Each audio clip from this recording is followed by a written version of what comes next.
Model Making Guru is sponsored by eModels.co.uk. Make something awesome.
Hello.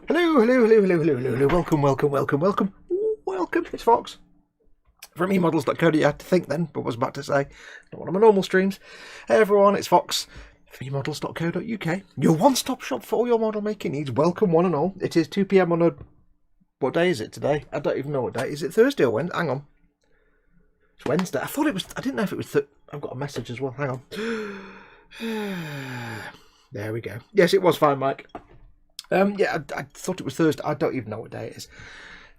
Hello, everyone. Welcome. I hope you can hear me and see me okay.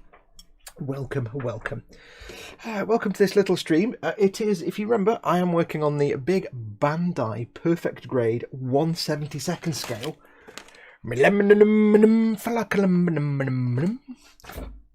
Guthorm's been on the gin already. There you go. Guthorm's here. I'm working on this for eModels, and I'm doing a video build, but I'm at the point now where I'm just building stuff, so I thought, why not just do a live stream or two? Because it's less boring than just sitting there doing it myself. There's not much I can film.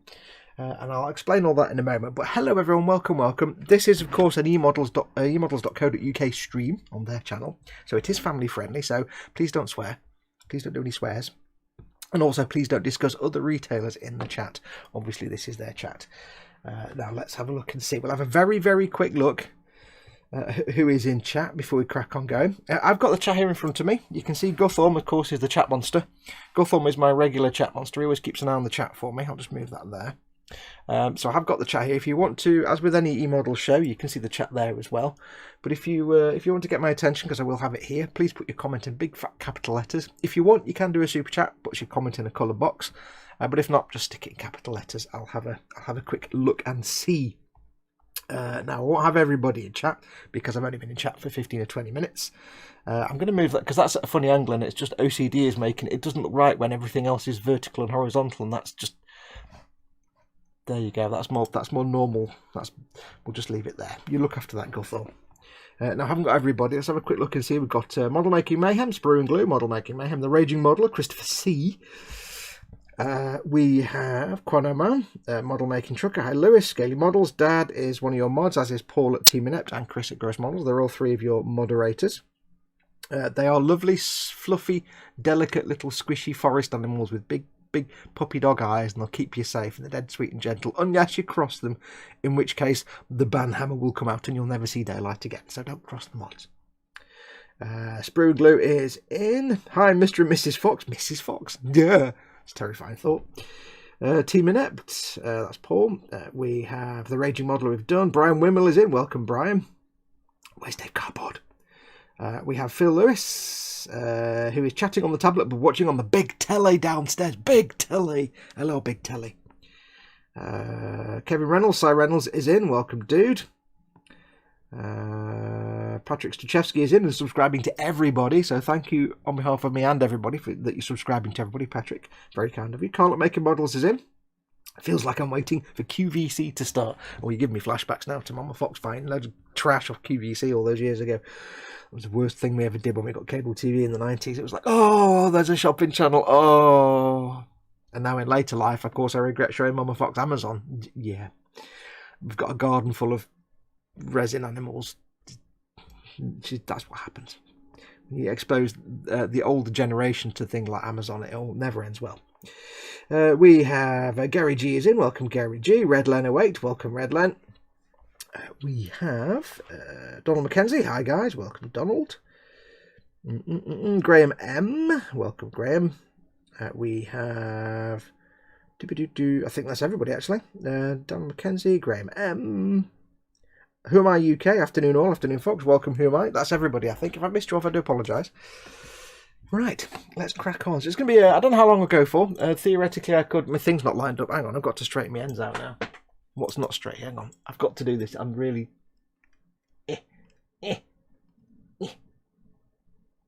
There, it's better. It's not perfect, but it's better. Yes, I don't know how long I'll go on for. It's 2 o'clock now, 2:05. I could go until 6 o'clock. I might go until 3 o'clock. I don't know. 4 o'clock. I don't know yet. We'll see how it goes. But yes, if you remember, I am building the Bandai Perfect Grade 1/72 limited edition version Falcon for eModels.co.uk. And so far I've built the cockpit tube, which is over there. You can't see. I'll go grab it. Why don't I just grab it? I've roughly assembled the cockpit tube. I've not done any painting yet or any permanent affixation of parts. My plan is to get the majority of this built up into all the sub-assemblies I can do. Now, my memory and experience is building fine moulds of Millennium Falcons, so I'm learning what I can do with it, because this is a push-fit kit. So I'm getting bits built up. I built the cockpit tube, which I'll always take apart again when I paint.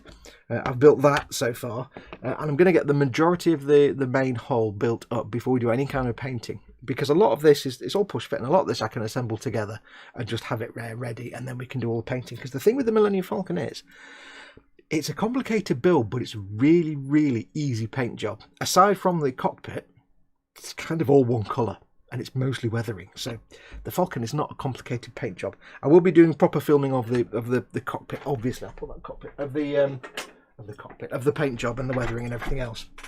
Now, I did start filming episode 3, and for episode 3, I started doing time-lapse photography of building, because I knew it was going to be a lot of just assembling stuff. There's nothing to talk about. I don't need to explain how to put one piece inside another piece. It's not complicated. There'll be some bits I'll explain as I go along. And I was filming that and I thought, you know what? 20 minutes of just time-lapse assembly with music over the top's really boring. Why don't I just live stream this part? The bit where I'm going to be doing any building, I'll just live stream it, because that way it'll take a lot longer anyway, but it's more fun. I get company of you guys, and you guys get to hang out in the chat with each other. So why don't I do that rather than doing a time-lapse video?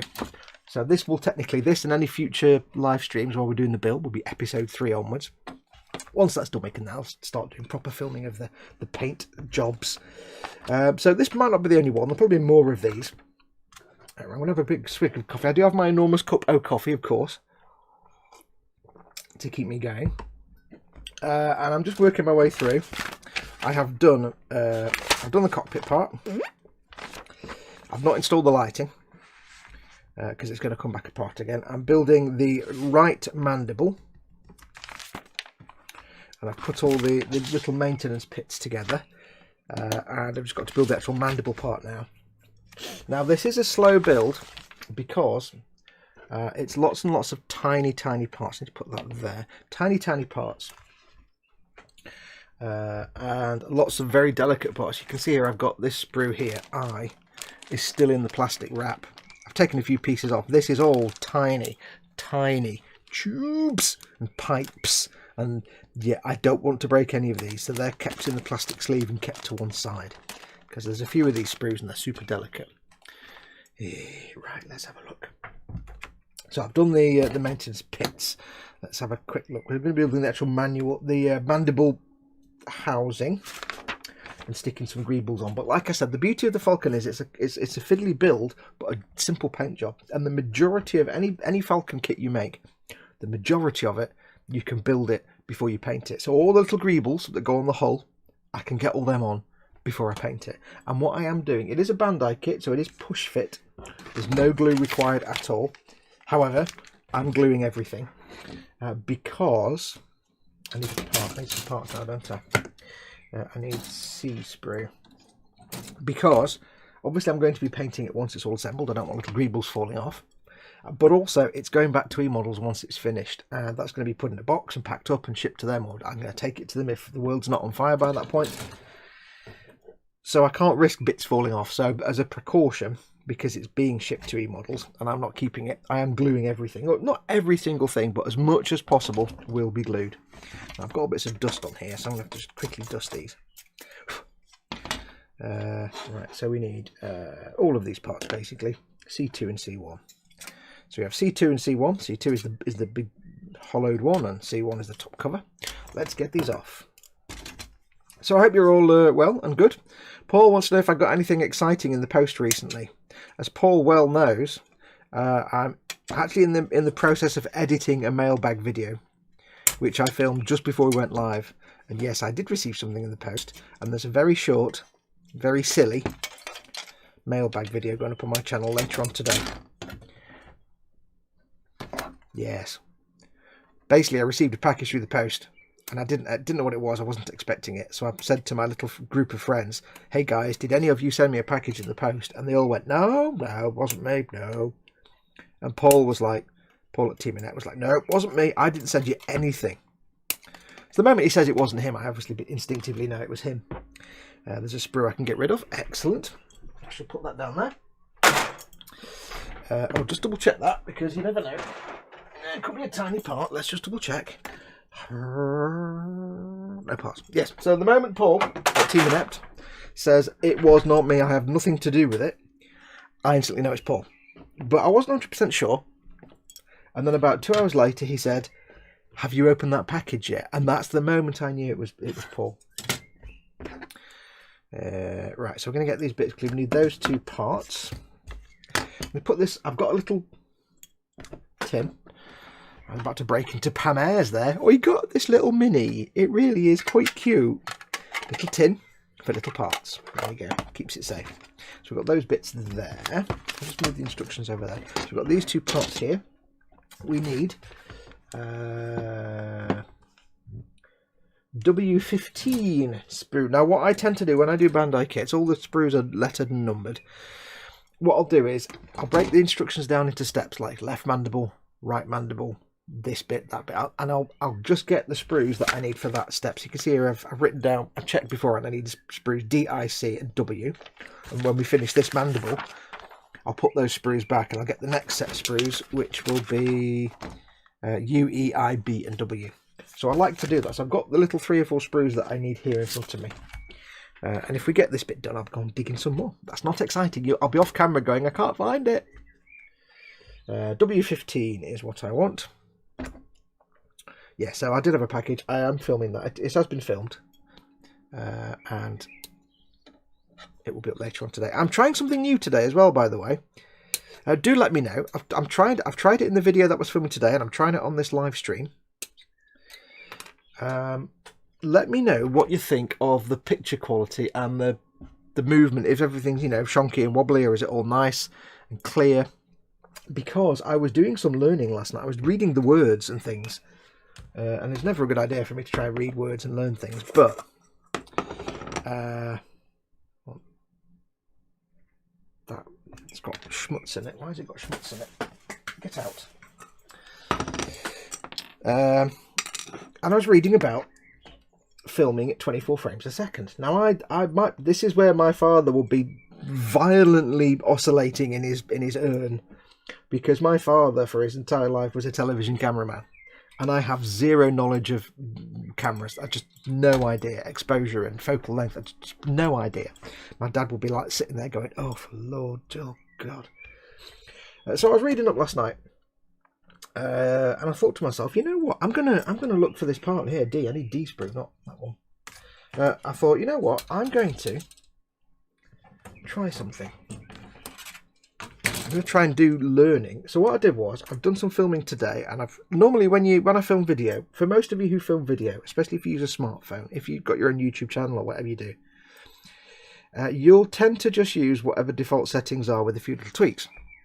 So if you're filming at, say, 1080p, especially if you're using a smartphone to film, because the smartphones are brilliant. The cameras on smartphones nowadays are just fantastic. You're probably filming at 1080p, and you're probably therefore filming at 30 frames a second. However, I want D32 and D9. D9 is that one. However, I was reading today, I've always been aware that like motion, proper film production uses 24 frames a second. And 30 frames a second is more of an artifact of digital and video. And I thought to myself, I was reading up and it was saying when you're filming 24 frames a second, you increase the f-stop, I don't understand this, and you increase other things, and it basically means you've got less frames per second, you get more light. Now lighting is always a problem when you're filming anything for YouTube. D32 is that one. Especially if you're using a smartphone. Smartphones aren't the best. They're not big, $70,000 red cameras that can film at night in the depths of space, but so you always want lots and lots of light. And it's always been a boondoggle of mine to try and get decent lighting and images and stuff when I'm filming. And I thought to myself, I'll try an experiment. I'll just get those parts for now. I will film at 24 frames a second because I've got an app on. I've got a camera app that allows me to frame at 24 frames a second. I'll film at 24 frames a second, so that means I get less frames. The shutter's open for longer. I double the shutter speed, or rather, I change the shutter speed. I get more light, and it might lead to smoother video and smoother movements. So I tried some today. I was filming at 24 frames a second with a shutter speed of 1/48, if that's how you pronounce it. I don't know how you pronounce it, 1/48. Because apparently there's a rule called the 180 rule, the 180 degree rule. Whatever your frame rate is, you have to multiply that by 2, and that's your shutter speed. So theoretically, 30 frames a second should be 1/60th. Which means, basically, if you're filming at 30 frames a second, the shutter is open for 1/60th of a second each time it's open. If you're filming at 24 frames a second, your shutter is open for 1/48th of a second. So it's open for longer, and therefore it lets more light in, which means your video might come out better. And because it's because your shutter is open for longer, you can drop the exposure down a bit because you're getting more light. And exposure on digital cameras is always something that kills your frame rate and gives chop and nastiness. But anyway, so I've been doing an experiment today. It's all very inside baseball, but I've done an experiment today to film at 24 frames a second with a different shutter speed, different exposure, and it seems to look quite nice. It has allowed me to get better light to the camera. I don't like cutting this bit off with this, but there we go. So we'll see how it goes. But today I am streaming right now at 24 frames a second. Again, because it's a crappy it's not a crappy webcam, it's a webcam. Webcams are not the best. My theory is hopefully, again, lower frame rate means first of all less data I'm sending through the interwebs, so less chance of the stream falling over. But also it means less data means less compression, so maybe it'll look a bit better, less compression artifacts, and also it means I can get a bit more light into the camera, so this might look a bit brighter and less gloomy, because often live streams look gloomy when I film them because I've only got so many lights. So that's my experiment anyway. I'm trying it out. Let me know how it looks, how it goes. It might be garbage, I don't know. But I thought I'd give it a try. Right, let's just get these nubs off. Now, I don't know how much we'll get done today. It is, like I say, a push-fit build. If you've never built a Bandai kit, here we go. If you're a traditional model maker, I've just dropped a bit of sprue and it's going to stick in my foot at some point. If you've never made a Bandai kit before, if you're the kind of person that makes, proper model kits, glue kits and stuff, and you've never tried a Bandai kit before, then you should do. You're in for a treat. Basically, here's how it works. If you're a traditional model maker, You may well have a certain view of push fit kits, and by push fit I mean what Revell would call snap fit, but I don't like the word snap. It's a bit violent and a bit negative. When something snaps on a model, it's not a good thing. You may have a particularly bad view of push fit kits because for the most part, by and large, the kits you will be exposed to, if you've never even seen a Bandai kit before, the kits you will have been exposed to that have been push fit or snap fit have been, for the most part, pretty much garbage. It's never been something that anybody's done very well, apart from Bandai. Bandai do I need my space helmet of seeing now. Now, if this keeps coming in the shot all the time, my little visor, do let me know. I don't know. I can't tell. So, yeah, if you experiences of that, then you may think badly of push fit kits and just dismiss them as children's toys, because traditionally push fit kits have always been not particularly great quality. They've been a bit simple. They've lacked detail. They've been aimed at the younger beginner builder type of scenario. You know, you get the idea. However, Bandai kits don't do that at all. Bandai's push fit kits are just divine. They are absolutely divine. They are beautifully engineered. They go together like a dream. I've always maintained that Bandai have, in my opinion, remember, in my opinion, the absolute finest engineering and moulding of any model manufacturer. They put everybody to shame. Because not only are they making beautiful kits that look fantastic, loads and loads of detail, they also have to engineer them so that they fit together perfectly without any need for glue. So, here's my thing. If you've never tried a Bandai kit and you're a dyed-in-the-wool traditional model maker, I would suggest you maybe check out some of their Star Wars kits, some of their Star Wars models,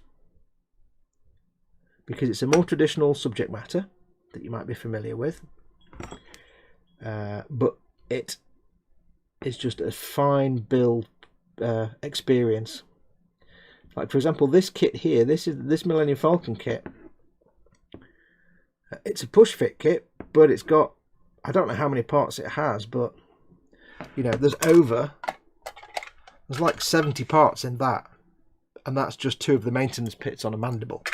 There's hundreds and hundreds and hundreds and hundreds and hundreds of parts in this. I think this may actually have more parts than the legendary Fine Molds Millennium Falcon from all those years ago, which was a traditional glue kit. It's also the most accurate Millennium Falcon model that there is.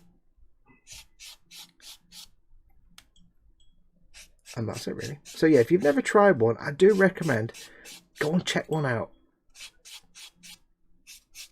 Now, I know the guys at eModels, they were awaiting some restocking of Bandai Star Wars stuff just before the entire world caught fire. So I'm not sure what's in stock at the moment. There's probably quite a fair bit, but they did have things like they had the AT-AT, they had the ATST. Did they have the AT-AT? Yeah, they had the AT-AT, the ATST, they had this Falcon. They had Snowspeeder, X-Wing, stuff like that. So go and have a look. Check them out. There's also a Gunpla section, which is Bandai do Gunpla, so check that out as well. But yeah, if you've never tried one and you have this view of snap fit and push fit kits as garbage for kids, I do recommend you try one. You hopefully you will discover it is a complete and utter treat. And in a minute, I'll show you something that is a good example of how accurate their kits can be. When I've cleaned up these parts, I'll show you something that may blow. If you're an older builder like me, and you remember your old Airfix days, you're about to see something that may ring a bell. Where's all the nubs? At the moment, I'm just getting rid of all the nubs, shaving all these off and scraping them down. Get it all nice and smooth. Let's go in with the nippers for those. Oh, there we go. A little bit of that, you see there, like that. There, lovely. I will check the comments in a moment as well. Now, I do apologise if I'm not as responsive to you guys in comments as I usually am. If you watch my own streams, I spend all 3-4 hours chatting to you guys and saying nothing and doing no work. But this, of course, is a build for eModels, so I can't really sit back and do nothing. The whole point of this is I want to get this build done and painted. And I'd rather do it with your company than sit on my own. So we will be getting some. So I might be a little bit less responsive than normal to the chat because I'm going to spend a lot of time actually focusing on the build at hand. Right now, here's an example. Now, I don't know if I can zoom in all the way because my camera decided recently it doesn't only zoom a little bit. So I'm going to zoom that far. Right. Here's one of the inside parts of one of the mandibles. And I don't know if this will come out on camera because I can't zoom in and I can't change the focus.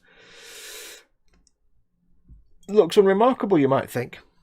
However, when I saw this bit here, flat piece with two sort of raised bits in the middle, the first thing I saw and the first thing I thought was, that looks just like that old vintage 1970s Airfix pontoon bridge kit, the flat bit that's the base of the bridge. And then I did some research, and on the actual Studio Millennium Falcon, this bit was the bit from the pontoon bridge kit. Bandai have very, very carefully and very accurately reproduced everything on the studio model that they had as a reference, to the point that you can actually identify kit parts. That is indeed, with a little bit of modification, that is indeed a miniaturized replica of the part on the model, this film model, the studio model, which is, in turn, the floor panels for the Airfix pontoon bridge. And I was like, whoa! Because I've built a number of Falcons over the years, and 99% of them are garbage and don't look anything like the filming models. The fine molds one was the most accurate up to that point, and it was very, very good, but I never made that association. But this one, I saw that and thought, that's the pontoon bridge. It's even got the little dividing lines. So as we go through, I'm sure I'll find things. I can see here, I don't know what it's from, but here, this looks like the chassis of a truck. I can see there's an engine block there. There's some exhaust tubing. There's radiator, but there's other greebles stuck in there as well. But the sign of an accurate reproduction of a filming miniature is that you can look at the model you're making and see the greebles that the studio modelers would have stuck on their kit, because they just, you know, stick kit parts on. And the Falcon's legendary of having, like, you know, King Tigers and Panzer IVs and all kinds of bits and bobs. So there's lots of different things. If you get one of these models yourselves, you'll go through and be like, I know that bit, I recognise that, and that's this and that. It's amazing. So yeah, there you go. That's how accurate these puppies are. Little aside there for you. If you've never tried a push fit kit, I cannot recommend Bandai stuff enough just to try and change your mind. You might still hate them, but for someone like me, who I prefer the paint and not the build, I'm a painter, not a builder. For someone like me, they're really good, because, like I say, I prefer the paint to the. I can't get this, and Guthorm, you're right in the way there. I prefer the paint to the build. And so the building doesn't interest me as much as the painting. So, right, Guthorm, you go over there for a minute, because you're in the wrong place there, lad. You sit there for a minute. There you go. So for something like this, which is, the build is brain-free. You don't need to think with this build. Very well. I'll have to do a bit of thinking for the lighting when I set the lighting up, but for most of it, I'm not going to have to do any thinkage at all. It's a godsend. Manna from heaven for me, because I can spend all my time focusing on the actual paint job. Anyway, moving on. How is everyone? I hope you're all well. Hope you're all doing okay. Hope you're all safe and well, and having a jolly good time. I don't know if Dad's already asked the question, because I've not looked at chat, so I will ask the question just in case if Dad hasn't. I'm sure he already has. The traditional question, which is, of course, bench and belly. What's on your bench? What are you working on right now? What models do you have on the go? And not just models. It could be anything. You could be drawing a picture. You could be painting a painting. You could be making something out of, casting something out of resin.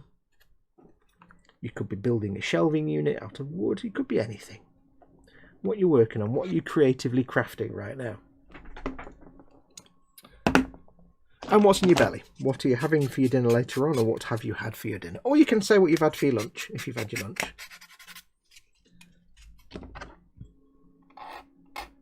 And remember, we're more interested in the actual food side of that, the belly side of that, than we are the actual bench side of it. So we want all the information on the belly, but just give us the basics on the bench. Excuse me.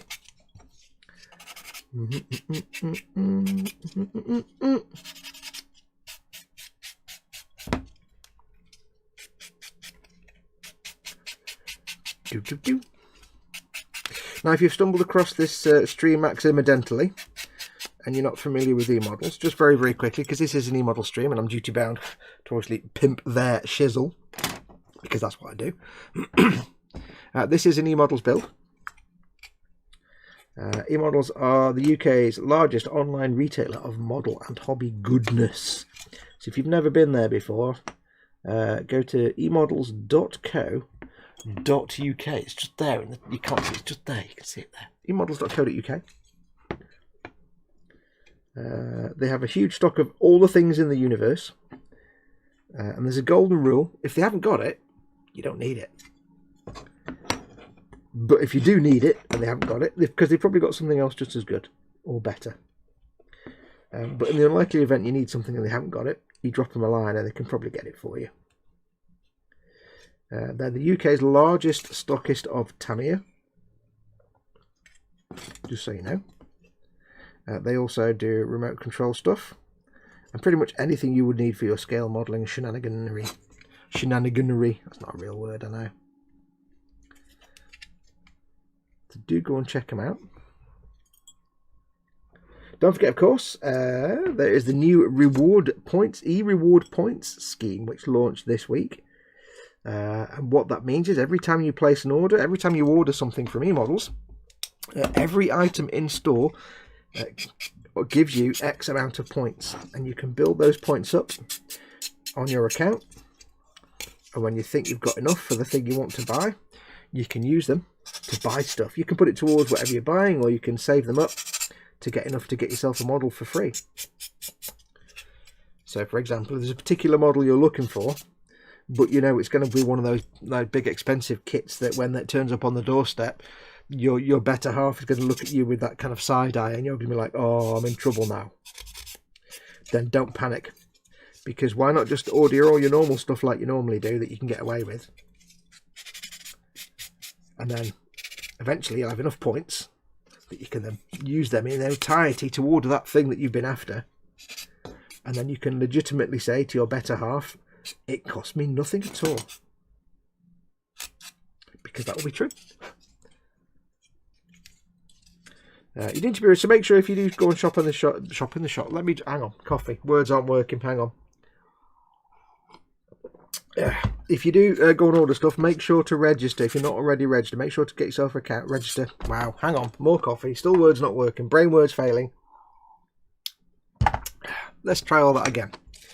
Make sure to register, get yourself an account, because you need an account, because it puts the points on your account. So there you go. If you just shop as a guest, there's nowhere for the points to go, and they'll sit there. And they are the finest points available. eModels only supply you with the finest imaginary space coins for your account. They don't give you any old garbage points. They are the finest imaginary space coins you can ever come across. Right, so this now has to be assemblated. Let's show you how this Bandai chisel works. Before I do, I'll have a quick look at the chat and see what's been happening. Oh, the cartoon fox looks lonely. Wait, what? Oh, that one down there. Yeah. This stream needs more collie. No, says Team Inept. Where are we? Flying Hamburger Time says Model Making Mayhem. Is this to keep the actual episode count to 6? No, not at all. There may be. Well, all I will say is the final episode of this build series will be episode 6.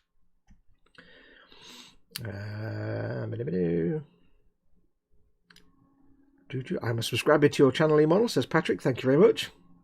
I want to buy some things from the web. eModels.co.uk. That's where you want to go. Oh, do keep in mind as well. I'll update you in a minute about the stuff. So ignore what I just said. What's happening in chat? Very, very quick look. Oh, and chat's vanished. There we go.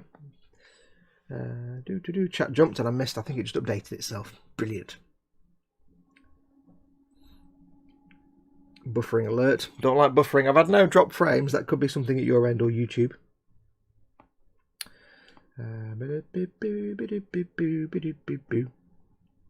Cy Reynolds says it's hard to tell on the stream about the 24 frames a second. Latency may not translate to any changes you make. Well, it might not work necessarily for the live stream. It'll definitely have some benefits for the pre-recorded content.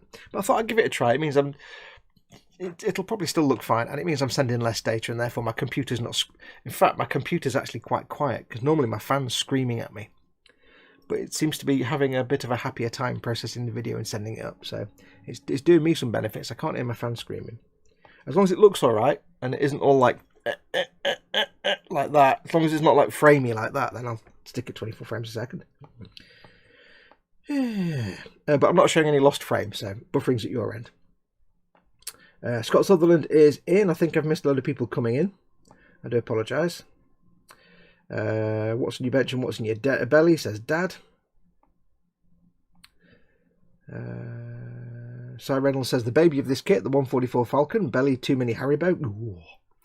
Raging Model has his young blue dragon, so I'm kind of trying to get a Durnan. He's still doing this Dungeons & Dragons things that makes no sense to me. I have my young blue dragon, so I'm kind of trying to get Durnan and the red dragon wormling done, belly nothing. None of those words make any sense to me. Now in the belly, pin washing the Bandai X-Wing, says Ian Thompson. Welcome in. Troughton Chard is working on his Polar Lights 1350 Enterprise and a Katinga, belly full of tea and Viennese whirl. Viennese whirls. That's very civilized. I would like a Viennese whirl, please. Most kind. Belly sausage rolls and beans, says Scott Sutherland. And bench Ryefield model MATV. Israeli Defence Force by any chance? Don McKenzie says, so Don, I said Don, it's Donald McKenzie. Just shortened your name then, for no reason whatsoever. Belly scrambled egg roll with brown sauce. Oh yeah, Trump Factory. Bench Kit from Series 4, that's from Knight Rider. Redland's got belly croissant and strawberry jam. Bench is Plague Burst Crawler, nice. Watch out for the spikies. How many points for a Titanic, lol? A number. Quantum Man says, belly codeine and coffee and bench drool because I am smashed on happy pills. Way! Yes, he's on his painkillers at the minute. Sam Reynolds, I feel the Mrs. Side-Eye comment was directed at me, Fox. Nope. It was everybody. Because it might be Mr. Side-Eye. You know, it's... Who knows? Graham M says, working on a 132nd BF109 G6, but it's on hold because his airbrush is busted and pasta later. You can't just say pasta. Just in case anybody's new, you can't just say pasta or pizza or whatever. We want all the details because the model making bit isn't really the important bit. The important bit is the food. We want to eat dinner vicarious. I'm stuck here for 3 hours or 4 hours, whatever. I want to be ravenously hungry by the time I finish so I can eat all my tea and just eat anything that moves. So I'm living vicariously, eating vicariously through your descriptions. I wish Airfix made more BF109 variants, G variants. Says Patrick, if Wingnut Wings open back up. Unfortunately, Wingnut Wings is gone. Wingnut Wings no longer exist, sadly. There'll be no new kits from Wingnut Wings. They are out of business and closed.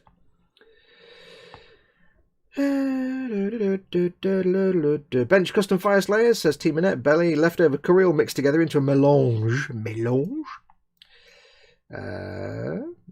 I read meringue initially, Paul, and recoiled. Leftover curry mixed together into meringue. That would be a bit not good.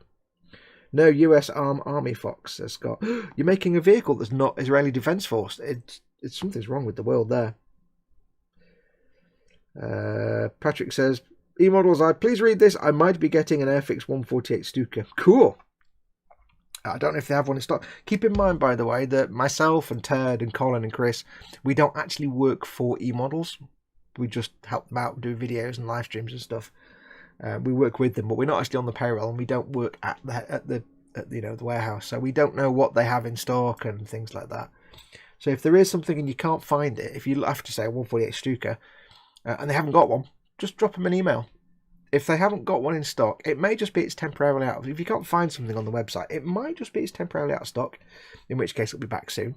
Or it might be something they don't normally carry, but if that's the case, they can probably still get it from one of their distributors. So if ever you can't find something and there's something you really want, like a 148 Stuka, say, hey guys, can you pick up whatever kit? And they'll be like, yeah, no problem. However, do keep in mind at the moment, obviously, because of the chocolate Velociraptor Pandemonium, which is the code language for the fact the world is entirely on fire, but we want to keep this video monetized. Thank you very much. eModels have remained open for online orders throughout the whole scenario. They didn't have to close. But they did get like a bajillion orders right at the start. So they're still working their way through all the orders, making sure everybody gets what they've ordered. But please do be patient. When it comes to how quickly your order is fulfilled and sent to you, it may potentially take a little bit longer than normal. So please don't be, if you place an order, please don't then send a follow-up email chasing it to find out where it's gone. Because they will be doing their best to get through it right now. But there may be some slight delay. It may take a little bit longer. Right, this needs to go on here, like there, Trussie. Snicked, and that's in. And that needs to, and I don't need to glue this, but I am going to glue this. Again, purely because I don't want greebles falling off once I've painted it.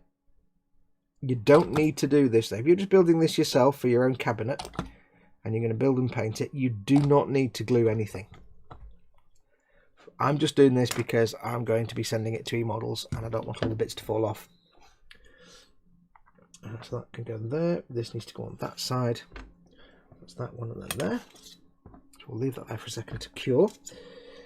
This needs to go on this side. Like that, you see? Nice and simple. Simple and nice. Is that right? Yes. Yes. Yeah, so do allow for, you know, it might take a little, it might not, you might get your order as normal, but it might take a little bit longer, just because they do have a massive amount of orders to send out. And of course, they're working on limited staffing numbers, because even though they're open, or for a long time when they're open, they had to adhere to, you know, the legal requirements for health and safety for under the situation right now. So it's not necessarily the case that they will be working at full strength. So do be patient, give them a chance. That goes there. Beep, beep, beep, beep, beep. Looking like a mandible now. Looking like a mandible now. Now, got some instructions here. If you're building this yourself, I'll see if I can. Shall I stay zoomed in? Am I still zoomed? I'm still zoomed in. Okay, never mind. If you're building a Bandai kit, or you're building this kit or the other Falcon kit, the non-limited edition one, you'll see every now and then there's little bunny ears on instructions where it's got little tick marks. That's just a way to say, hey, pay attention, this bit needs to be this way around. So like on that piece there, there's little sort of greebles on the side of it. It says, hey, pay attention, the greebles need to be on that end. So just need to make sure I've got this the right way around, which is that way, I think. Yes. Now this piece here, the classic bit that goes on the front of the mandible, if you know your vehicles, it looks like the engine block from a tank of some sort, perhaps. Which is probably exactly what it is. Just to go on there. And there's a peg for that to go in. Or shall I put the other... I might just put the other side piece on first. Actually, let's get that bit on first. Now I am going slowly with this. If you've built one of these and you're sitting there going, oh for God, I've never finished by now, Fox. Keep in mind, I am taking my time like nobody's business. It is essentially a commission build because I'm building it for eModels. So I am taking my time. I'm not rushing it. I'm not diving in and just slamming things in willy-nilly. So yes, the build will be slow. Plus I'm also talking to you guys while I'm building, which doesn't help. Okay, so that needs to go on there, and then this piece goes here like that, does it? Now they do put this little tick mark here to say make sure this piece goes this way around, but in reality it can't not go that way because you've got a slot and a peg, and there's a hole and there's a slot, so you can't actually get it the wrong way around anyway. Not unless you're extra special, somehow managed to completely mess it up. But yeah, you can't really mess it up. You watch, I'll mess it up now. Yeah. Right, so that bit goes on there. Now what I'm going to do, I'm not going to glue any of these parts in just yet until I've got all the bits on and I'm about to put the top piece on, because then I can glue everything into place then. Just in case I need to discombobulate it. So that's that bit. I'll put them to one side. There. Is that so? I'll leave it there. Phil Lewis says eModels doing a great job under challenging circumstances. Well done all. Patrick says RIP wingnut wings. It is a shame. I did always say that at some point I would probably get round to doing a wingnut biplane or something, or a kit like that, because they did make fantastic kits. It was a Peter Jackson pet project. Yeah, Peter Jackson from Weta Workshop. But unfortunately, it just turned out that it was not a financially viable business. Unfortunately, sadly, I guess. They spent a lot of money, invested a lot of money and time into making these wonderful kits. It wasn't reflected in the sales, I guess. D29 and D31. D29, sorry, knocking the camera. No 135th Lancaster then from Wingnuts. I suspect not. Now, it might be that somebody buys the toolings. You don't know how far in advance that project actually got. 2931. 29's there. You don't know how far in advance that project actually got, so it may well be they got close to completion, and it might well be that there's a tool for it. They actually got to the point of making the molds, so it may be that somebody comes along and buys the toolings. It's not impossible. Unlikely. D29, which is... oh, there's D31, which is that bit. Now, these are tiny little parts, and in fact, I'm going to. I normally say, if you ever watch my stuff, you know I always say never take parts off the sprue with your expensive God Hand nippers or your expensive Zurons or any expensive nippers. However, these parts are so small and tiny, and the actual gates are so thin that I can just about get away with it. Just about. I would not cut parts off a Games Workshop sprue with these God Hand nippers because they'd just be exploded. But these are so small and so delicate, so soft. This plastic's quite soft, so I can get away with it. Right, I'll put them out of the way. So we need to clean these parts up. Why do wingnut wings close down? Again, I assume it's because it didn't work. They were selling exceptionally high-end kits, but maybe just didn't get the sales. I need them again now, don't I? Also, the current economic situation is probably not great. With Chocolate Velociraptor and other things, and it was only a pet project from Peter Jackson. It wasn't like let's make this company the best. It was kind of done as a pet project for him, really. So it's a shame. Like I say, maybe they just didn't survive financially. Maybe there was just no money in it. I mean, it's not like they were a big, massive company. They were a small company making top-tier products.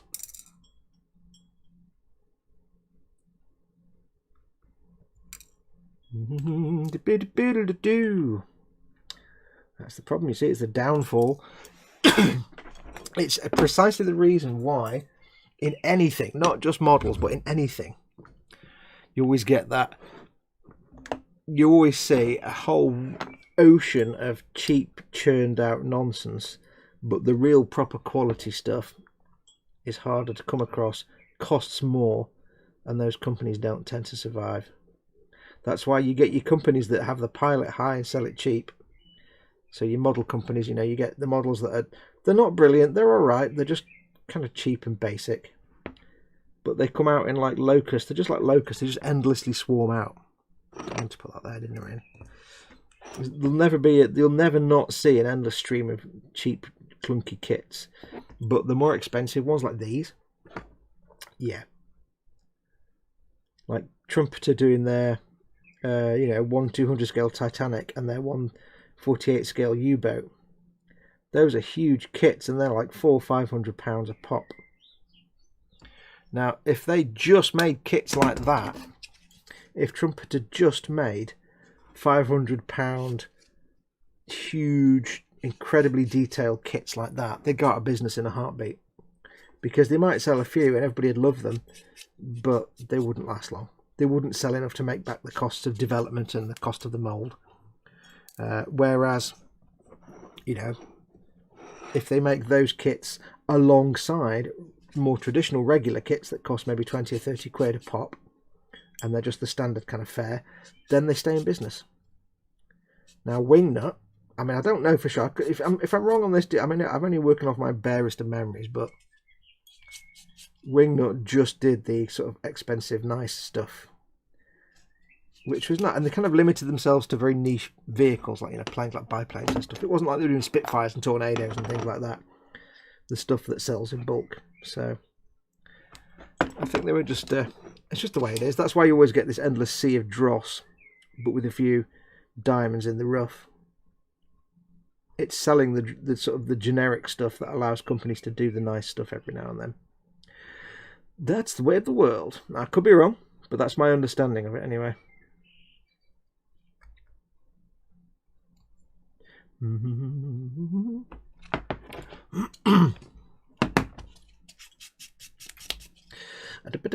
Now this bit on the Millennium Falcon. Now I could have this wrong. I always get this wrong, but I can never. But if you look at your Studio Millennium Falcon, remember I'm saying about they use like greebles and cash scratch built or kit bash parts. If you look at this bit on Millennium Falcon, you might look at that and think it looks like half an engine. That's because it's half an engine. It's an engine block from, I think, a 1/12 scale Porsche Carrera. I could be wrong, but my understanding was, I think on the filming model, they actually had in their stash of all the kits in the world. They went to the local model shop and bought every single Tamiya kit they could find and used them all for parts on the Falcon. My understanding was they had a 1/12 scale Porsche Carrera vintage 1970s kit, and you'll see this half of the engine and the other half on the other side, I think. Well, it's the transmission or the engine, some part of the engine. I don't understand engines, so I could be wrong. It's some part of a, I think it might be a Porsche Carrera.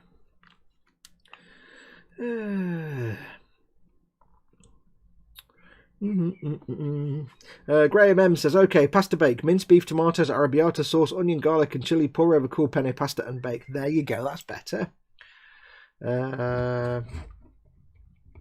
Use Tamiya cement, it's a bit more thicker than extra thin. I use extra thin specific. I've got Tamiya cement there. I use this specifically because I want to use as little glue as possible on these tiny components. I'll use this if I have two big flat things that I need to stick together, but this runs into the gaps and it's perfect for anything where you've got tiny parts. Right, so this is going to be, how is this going to go together now? I need to combobulate these two together first. Okay, this is going to get tricky. So let's see how this goes. So I need to get this. D29 is that one. And this one needs to go, oops, there. So at this point we're basically putting Lego together at this point. Click, there we go, that's those two pieces together. Now there's no reason at all those two tiny little components need to be two separate parts. But the fact they are, that's just Bandai quality for you. Now this needs to go here like that somehow. There we go. Patink, that sits in there. Spoot. Done. Now again, there's no reason why that bit couldn't have been moulded in. It could have absolutely been moulded in as a single thing. But it wasn't. They kept it separate. Because that's why Bandai are awesome.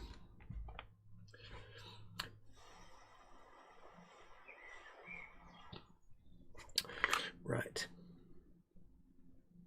Okay, so that needs to go on the side. This needs to go here, like that, you see? This is the bit that sits alongside the cockpit area. Shenanigan. How is this going to attach? Going to attach like that there. That goes on there. That sits in there. Lovely. That's lovely, that is. Oh, yeah. Look at it.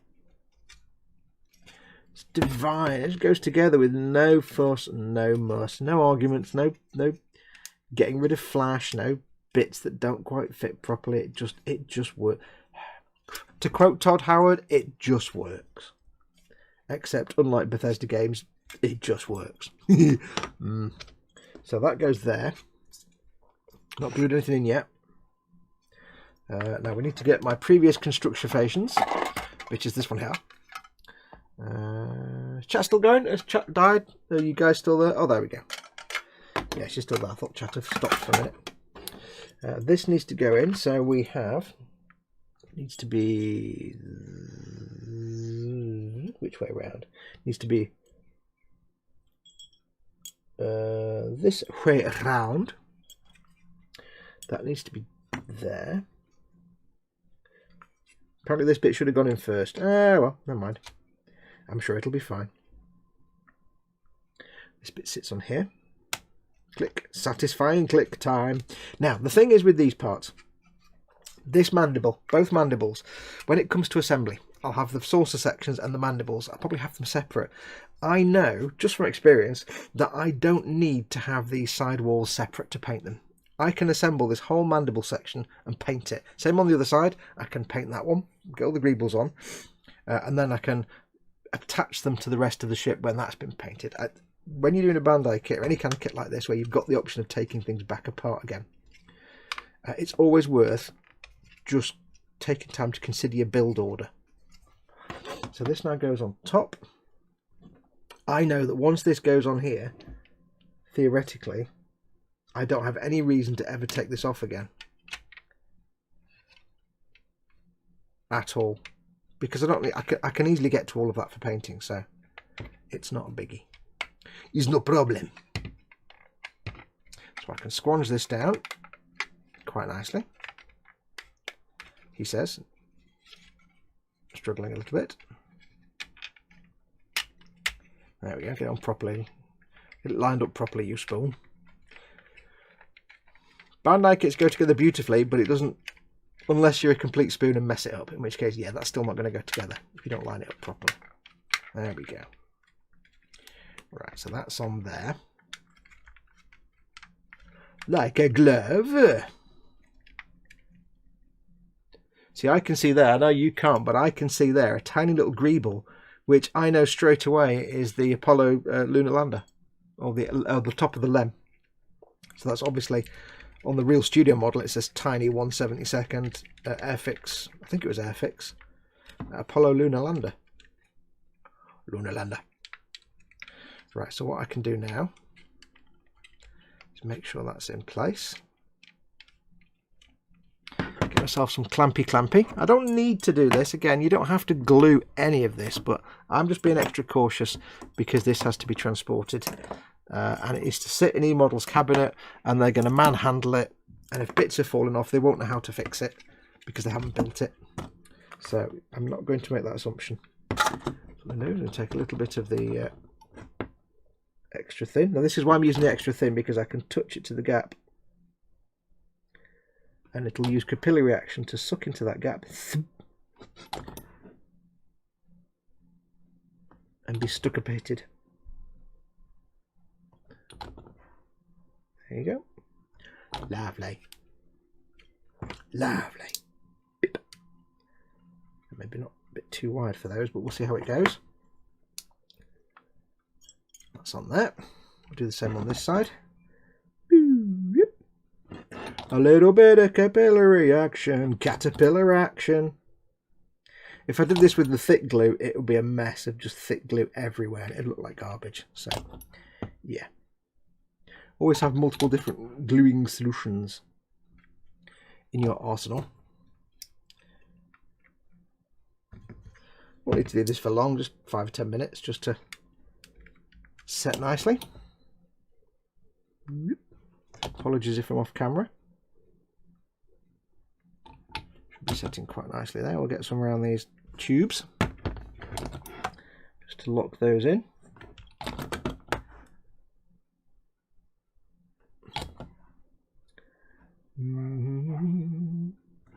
Boo-doo-boo-doo-doo. Yep. Not much for it to grip on. It might ping off. There may be pingage. There may be pingage ahead. Just spotted a nub that I didn't remove. Gosh darn it. Well, I'll get that later. It may actually be hidden inside anyway. It's fine. There's a nub there I forgot to remove, but you're not going to see it.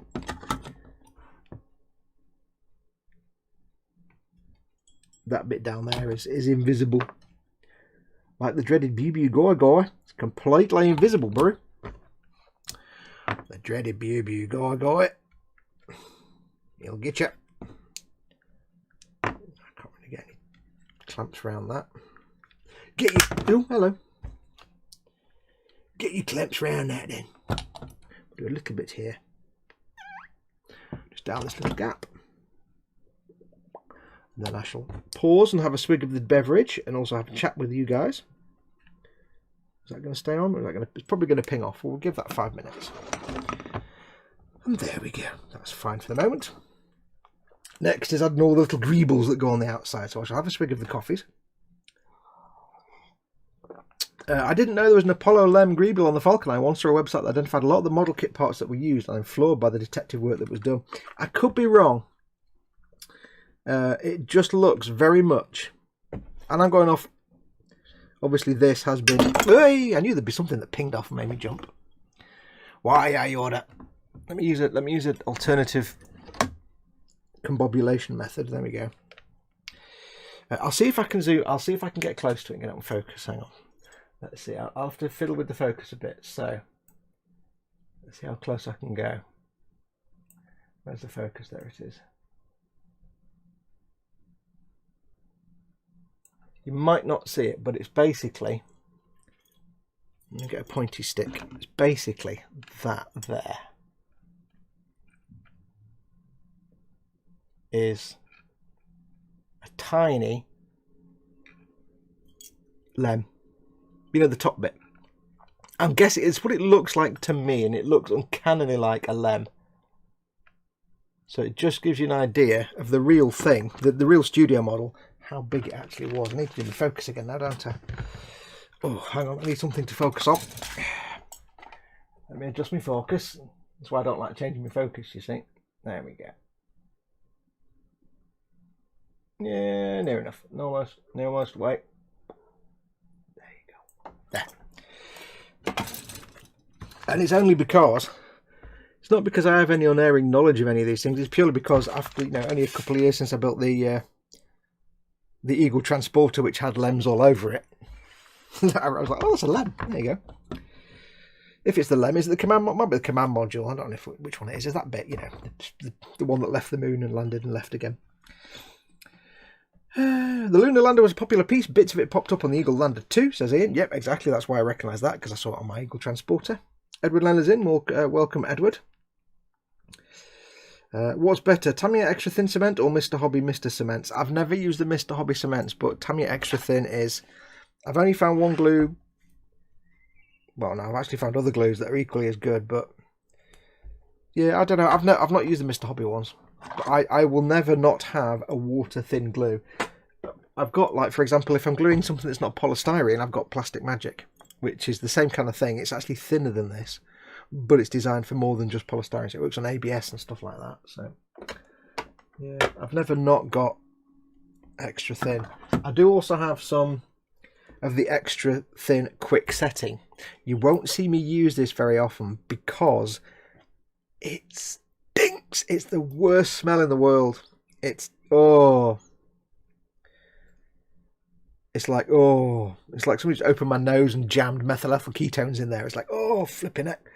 So yeah, this is like, I use this very, very sparingly because it's such a strong, powerful, deadly smell. Oh.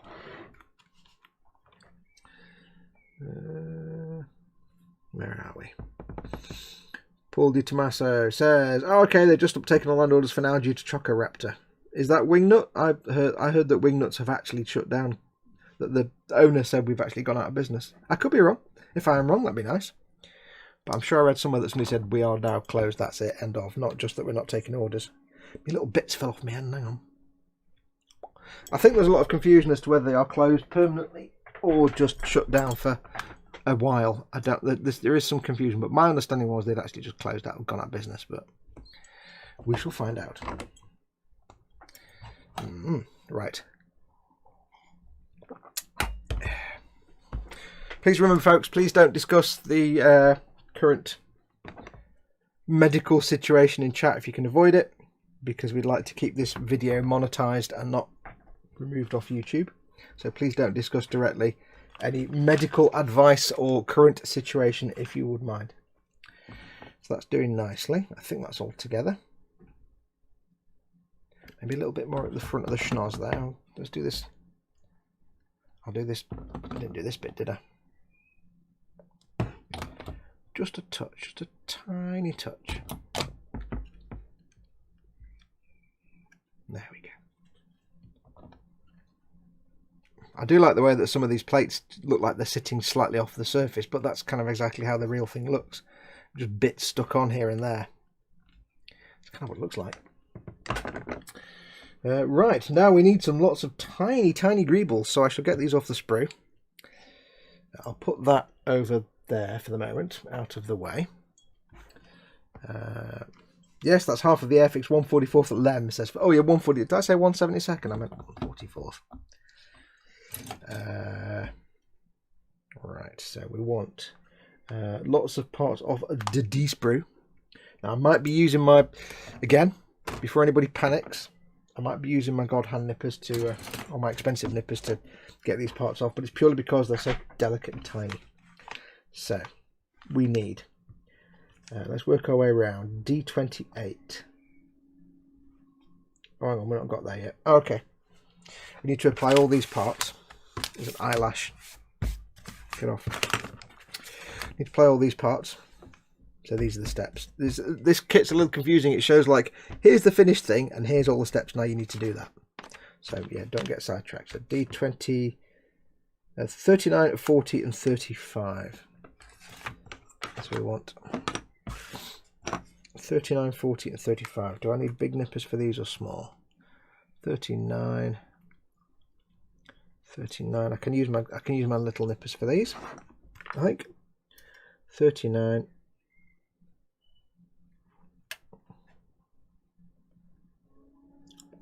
40. Now I know some of you are screaming now because I'm using God hand nippers to get things off the sprue, but this is very soft plastic and they're very small gates. 39, 35 and 40. 35 is there. If I try taking these off with them bigger nippers, it just destroy the, actually that one's a bit big. It will just destroy the part, potentially. So I'm going in carefully. This one's a bit, the gates are a bit bigger, so I'm going to use my bigger nippers, but I'm going to go in slowly and carefully. I'll have to trim it back. That's 35 and 40. 40, which is, yeah, it's a tiny part, but it's got big gates, which is a bit of a pain in the bum. Now what I tend to do, if I'm cutting a piece off and it's a tiny delicate part, there are many of these, what I tend to do is hold the part between finger and thumb and a little bit of the sprue, and then cut it off down the sprue a little bit. And the reason I'm holding the part between finger and thumb is I don't want to be cutting the sprue and for the sprue to bend and snap the part. So I always hold the part in place and let this side of the sprue bend, not that side of the sprue. It doesn't always work. Sometimes you fail miserably. But there you go.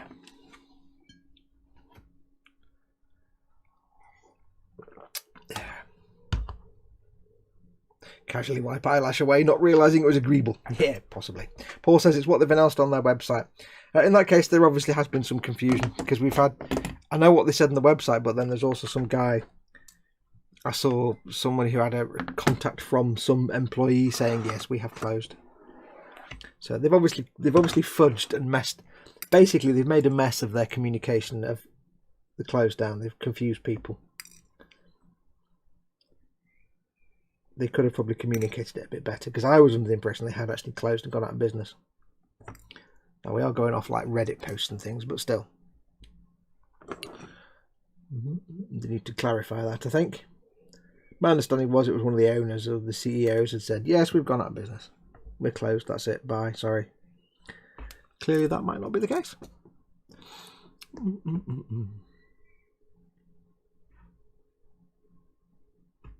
Gently get these bits off.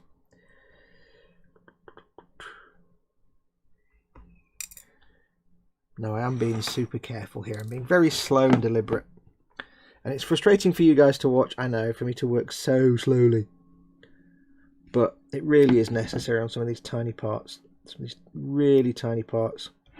You can't just whap a sanding sponge over some of these, sadly. And these aren't even the... Wait till we get to some of the pipes and tubes, they're really tiny. Am I getting my head in shot, by the way, all the time? Do let me know.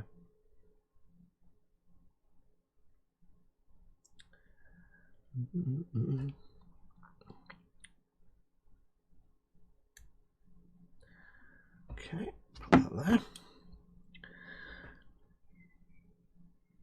Remember, folks, I'm doing my best to look at chat as often as I can. I do count on you guys to give me stuff to talk about, so feel free to ask me anything in the chat. No religion, no politics, obviously. But ask me anything. I will do my best. If you want to ask me something, if you want to get my attention, please do put your comment in all in capital letters so I have a chance to see it standing out from the rest of the chat. Or if you want to do a super chat, you can do. The little dollar sign at the bottom of the chat window. But, you know, just make sure it's, if it's in capitals, it's all in capitals. Just so your comment stands out in chat, because I've only got an option of quickly looking up at the chat. I'm not sitting there reading chat permanently, so you need to catch my attentions. I can't remember where the nubs were on this now. There's one there. Is that a nub or is that part of the detail? That might be part of the detail.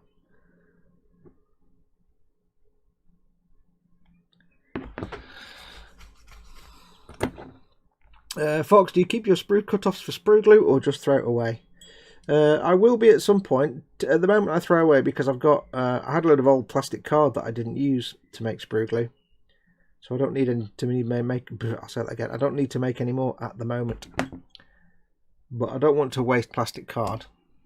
I had some old plastic card that I wasn't going to use for anything, so I was doing test sprue glue and used that, and it was fine. But yeah, I'll just,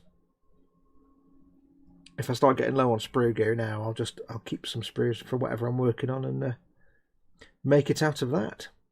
I don't keep them sat around because if you start to run low on sprue glue, generally you're going to be working on a kit at the time. Get rid of those nubs. Because to me, one of the satisfying things about model making, or two of the satisfying things, aside from the actual build itself, this is my sanding pot, Fox. Remember, it's your sanding pot. Apart from that, I know what I'm not doing, like a spoon. But it might make things hard for you to see. I don't know. If I use my little sanding mat that was very gifted to me very kindly by my friend Kenneth, maybe it makes things easier to see. I don't know. I've been catching me sanding bits in that, and I've got a whole mat here that I keep forgetting about. Oh yeah, two of the most satisfying things when model making that isn't anything to do with the actual model itself are, first of all, that moment when you can finally rip the box up and throw it in the recycling because you've finished the kit. Because I always keep the box because I use the box to store things in while I'm on the build. So right now behind me, the box for this has all the sprues in alphabetical order stacked up so I can find them easily. There's nothing more satisfying than you finish a build, especially one that's taken months like my Sazami that took me a year. Get that finished up and the first thing you do is rip that box to shreds. Oh, it's very cathartic. Very cathartic. A little mould line down the middle of this tube. There's a nub there. Where's my knife? There it is. But the other thing that you can do as you go along, before you get to the box ripping stage, is when you take the last part off a sprue in the middle of a build, I like to then just chop the sprue up into little tiny bits with me heavy duty nippers and stick it in the bag, stick it in the trash bag. That's like, it's the middle of the build equivalent of tearing the box up. It's very satisfying. How's the new knife? Much interested in getting one as the brats came up to the bench and generally interfere. Don't want them getting spiked. Yes, I was very kindly gifted that by Phil, who gifted me this. It says Swan Morton. If you remember, I've always used a Swan Morton surgical scalpel. This is a different variant. It's a Swan Morton. It's metal, so it's rock hard. It's nice and weighty, but it's got the slidey bit. Doodle-doo, a-doodle-doo, a-doodle-doo, doodle-doo. There you go. How lovely is that? I was very kindly gifted that. And It's very nice. It's very weighty, and you can obviously dispose the blade. You can take the blade off and replace it if you need to. So I'm loving that. That is my new knife, and I love it. It's nice and weighty, and it's comfortable on the hands. So yes, I do recommend it. It's Swan Morton. I don't know if the eModels guys will have one, but if they haven't, they can get one in because they stock Swan Morton stuff. Does it say what it is? It is. I didn't keep the thing for it, did I? I don't think I did. Hang on. I may have it here somewhere. Or I may not. There we go. It is. If you want to ask the guys at eModels if they haven't got it in stock, if they can get one, it's the retract away. Oh no. It may just be called the retract away blade. Doesn't actually say what it is. But yes, eModels do stock Swan Morton, so if they haven't got this specific one in stock, I'm sure you can. You know what? Let's just cut that. I'm sure they can get it for you. But yes, if you've got little kiddles around, that is a godsend. I mean, I'm an idiot, so it's a godsend for me as well. And there's nothing on that. Okay. It might just be called the retract away disposable blade thing. But yeah, I love it. It is fantastic. Speedy Curator. So, an overtly religious politician walks into a hospital. Oh wait, what's the taboo subjects again? Spade. Why, yeah. Swan Morton Premium Retractable Handle. There you go. That's the one you're looking for. So they may have it in stock, but like I say, if they haven't, don't worry. Just drop them an email. They'll be able to get them. They're fairly commonplace type things to get. That's that piece cleaned up. Now you may notice I'm going the whole hog here and doing lots of little tiny fiddly bits of cleanup on little tiny greebles. But you know what? That's how I do what I do. That's the way Foxx do. I'm going to put that to there to one side. Get the bits off. That is just how a Foxx do. Excellent, thank you. Sold on the new knife, says Donald. Yes. A, it's not going to roll off your desk because it's square. And B, like me, as soon as you finished it, if you get in the habit of just sheathing the blade, as soon as you cut and sheath the blade. Plus, you can also do it a little bit. If you don't want the blade to be wiggling around and you want a little bit of blade, there you go.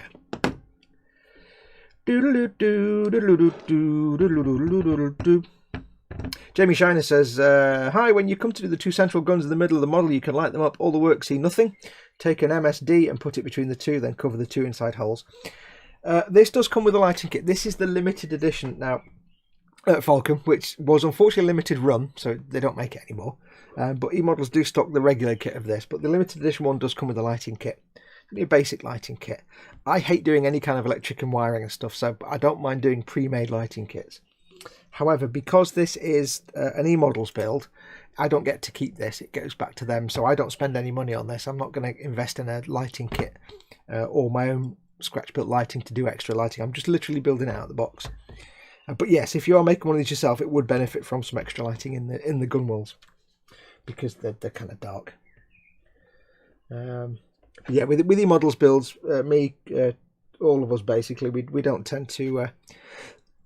We don't tend to do any extras that aren't in the box or available. When I did the Eagle Transporter, there is for the Eagle Transporter an aftermarket metal engine bell kit, but it wasn't something that eModels had in stock at the time, and I wasn't going to spend £150 on that to add it to the kit, because say we don't get to keep these, we have to give these back, so we're not going to spend our own money on these.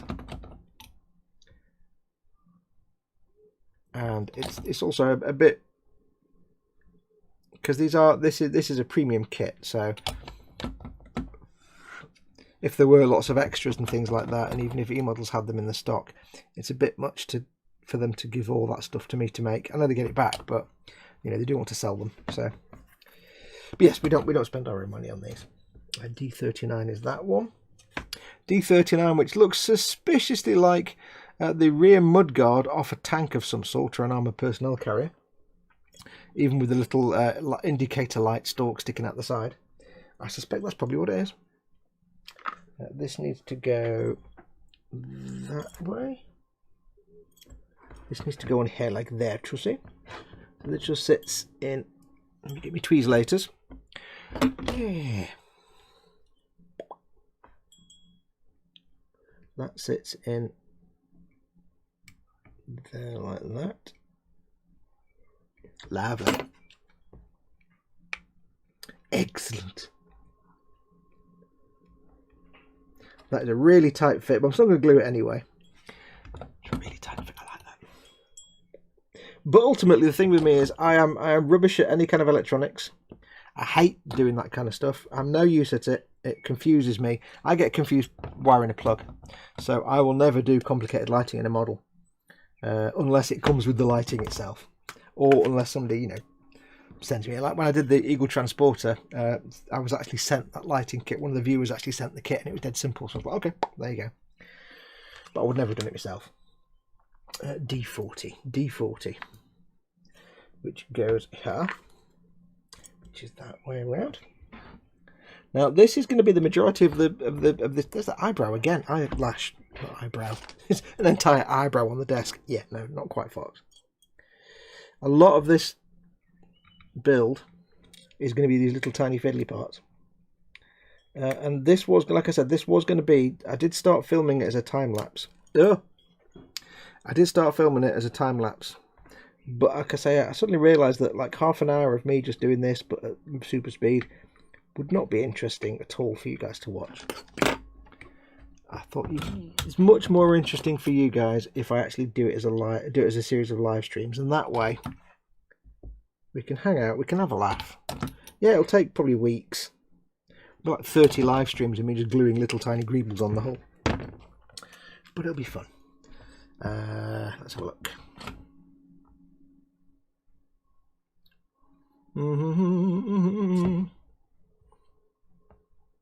I think eModels search engine might be broken. It goes to a blank screen. Ooh, that's a bit weird. Let them know. Scott Sutherland from Orkney is in chat, and he was telling me that his ouch mouse, he's got a hedgehog that lives in his garden. His ouch mouse was strutting around the garden like he owns the place last night, Foxx. You know why? Because he does. It's his garden now. It's not your garden, it's his garden. I like ouch mouses. Ouch mouse! Right, quick look at chat. Apart from Ted, who gave one of his U-boat crewmen an iPhone, well, that was a little square of plastic card. I'm not gonna not do little customizing bits sometimes because that's just silly fun. But I'm not gonna spend money on a kit that I can't keep. Jamie Shiner says, then why are the SMDs to the main box and resistor the lighting down to give ambience? I know what those words mean individually. I can't even wire a plug. Trust me on that. Trust me.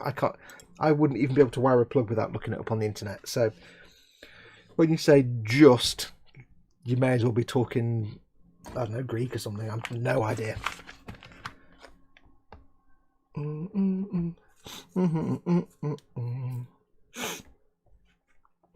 Pete May needs to get them in stock. Not there at the moment. What are not in stock? If something is not in stock, drop them a note, guys. Fill out the form, let them know, because they won't know that people. If something's out of stock but nobody's asking them for it, they're not going to be in a rush to get it in stock. But if everybody's saying, "Can you get this thing?" Let them know and they'll get it in. Keep in mind, of course, though, guys and girls, getting stuff in stock's a challenge right now, because it may well be they contact the distributors, hey, we need these things, and they'll be like, yeah, well, so do we, but we ain't getting no deliveries from X country or Y country because the entire world's on fire. So yeah, getting stuff in stock is not a just situation right now. It's not a just get it in stock. It's more a case of they might not be able to, but let them know that you need something that they haven't got, because they won't know otherwise.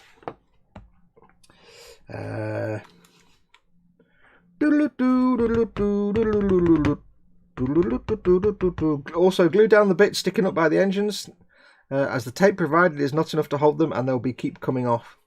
I'll be gluing the crap out of this whole build. This will be glued within an inch of its life. I'm treating this effectively like the 5 molds kit. I'm just gluing everything on, like I said at the start, purely because I've got to hand it off to eModels, and it's going to sit in their cabin. It's got to survive the journey to them, and they've got to handle it. And yeah, if I didn't glue any of this on, they'd move it to a different cabinet and all the bits would fall off, and they'd be like, well, what do we do now? So it's got to survive eModels handling it. D28 and 8 and 7 and 5. 5, 7, 8 and 28. Let's not put that on top of the tools that I need.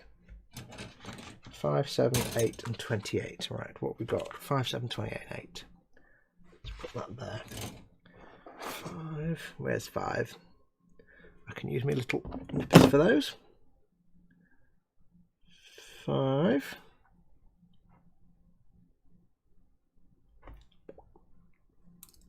7.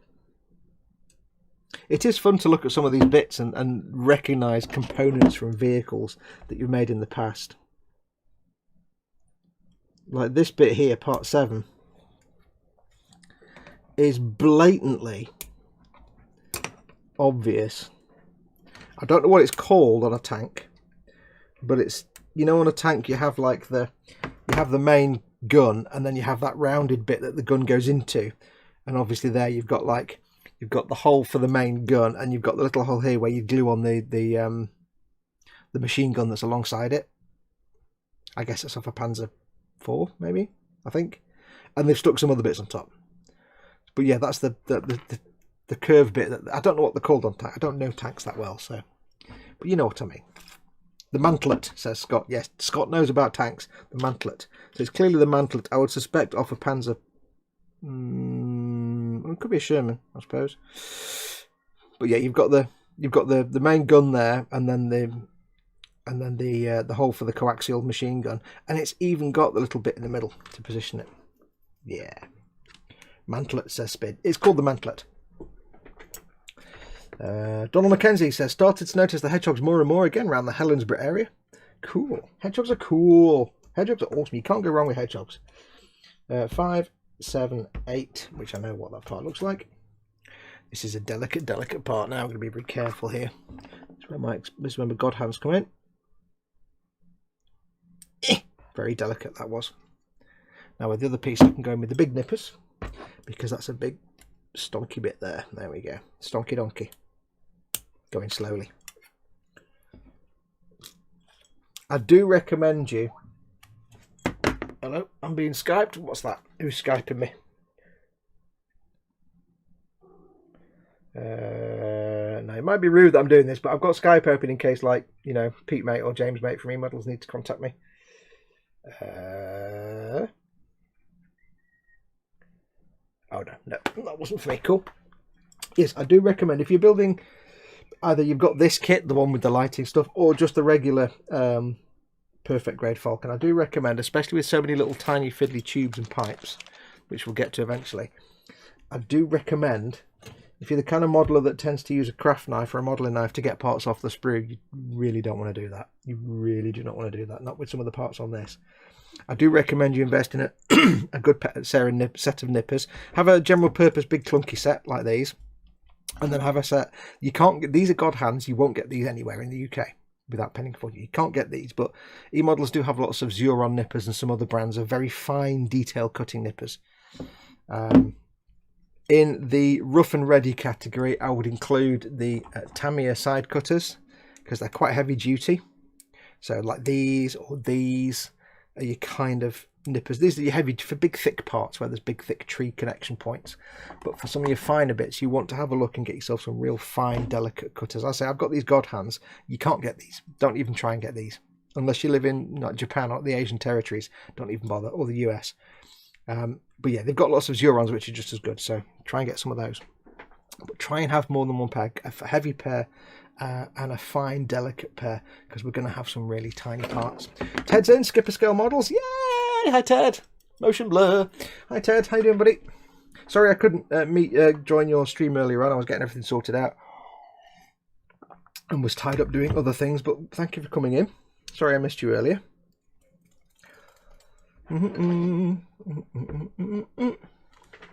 Do not dry fit the major parts as they will not come apart. Yeah, I know. I'm going very slowly. I've built my fair share of Bandai, so I know they're kind of how they work. I'm going to take these pieces off now. I know with the mandibles, for example, I'm perfectly fine to glue these together because I don't need to take these apart again. So I will be absolutely fine. But thank you for the advice. Get these back over there. I'm going to have to get these all off again in a minute, so I don't want to put them all over there for. Peg!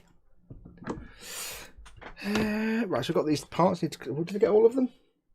I've got 1, 2, 3. I need D28. D28 is what I need. Philip books in, afternoon ladles and jelly spoons. Welcome, Phil. Oh, it's 9 PM. Who did I miss this morning then? Oh, I've goofed, haven't I? Is it me? Oh, it was Chris. Sorry, it was Chris I missed, wasn't it? Not you.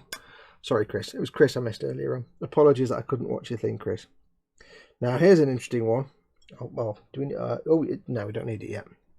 There's a piece on the sprue here which you probably can't see, but to my eye, that's a 50 cal. A 50 cal Browning with some other stuff stuck on the end of it. And it literally is a 50 cal Browning.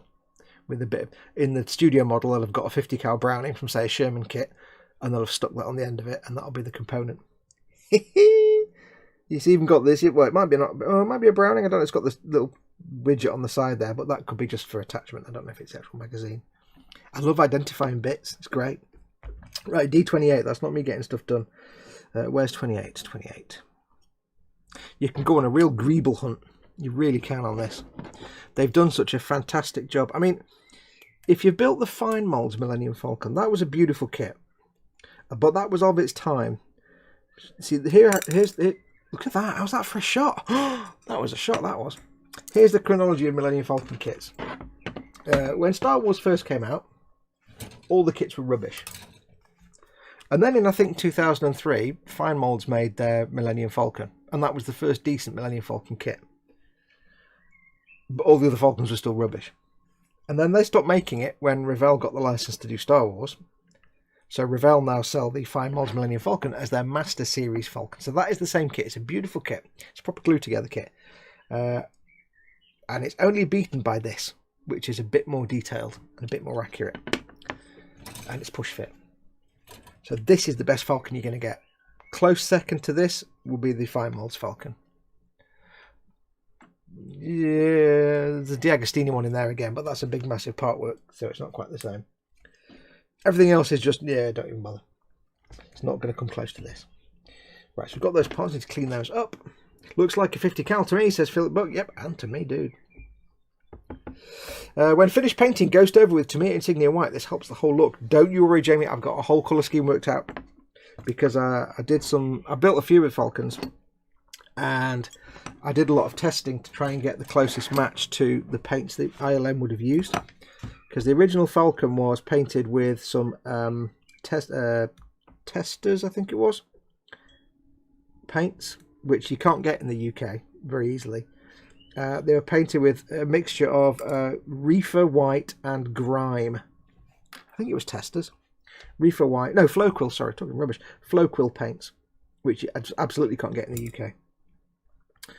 Floquil, Reefer White, and a paint called Grime. It was a mix of those. Now, there's no hard and fast information as to what the exact mix was, because the guys at ILM never kept any records. So even they've said, I can't remember, you know.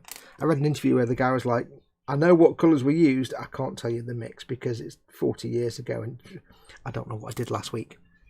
But it was Reefer White and Grime. I think it might have been called something Grime. But it was definitely Grime and Reefer White. They were railway colours. They were designed for like rail stock, painting rail stock, miniature railways. Now those paints don't exist anymore. You can't get them. So I did figure out a nice similar colour. A sort of similar colour that's close enough with readily available paints. I'll be using Tamiya Paints. And I will show I'll show my special sauce, my special secret mix that I'll let you into that does a reasonable colour. But there'll be no rattle cans. I have painted one Falcon that was primed in black, and then I used Tamiya's Insignia White. One of the other whites, which I can't remember. And that came out a bit too shifted to the blue. It wasn't warm enough. That was using the rattle cans, the TS sprays. It wasn't warm enough. A sort of grey-white colour. It was a bit too blue. So the next one I did, I came up with my little magical concoction of colours, which is rough and ready, but it kind of works. You'll see. You'll see. It'll be a long time before I get to the paint in there. Oh, yeah. But it's going to be a full airbrush job, this. No rattle cans. Unless, well, I don't know. I might rattle can the primer, but I don't know. I'd rather not, but we shall see.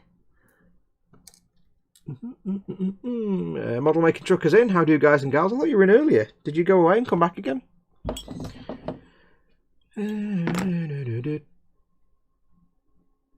Speedy QA. I wonder if an alternative space universe, if someone is building a movie tank model and saying, if you look carefully, you can see this bit is the quantum fluctuator from the rocket booster of a hover car. Yeah.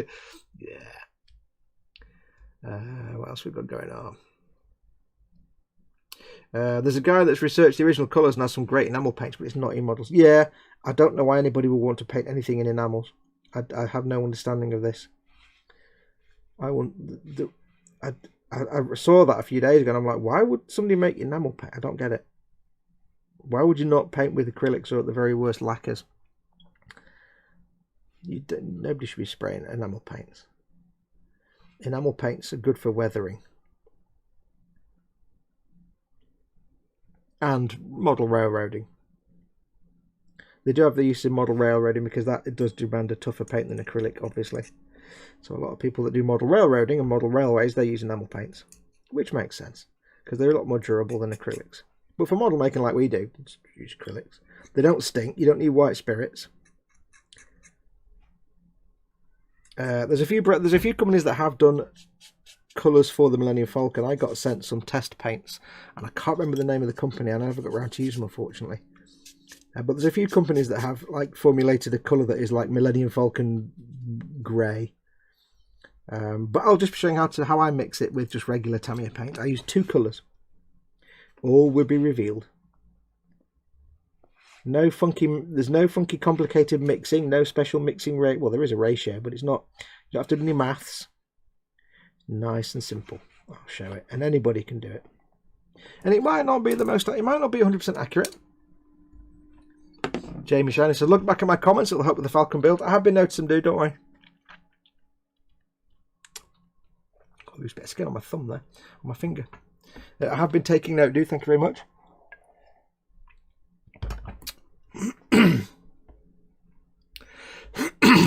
Excuse me, just going to clear my throat for a second, hang on.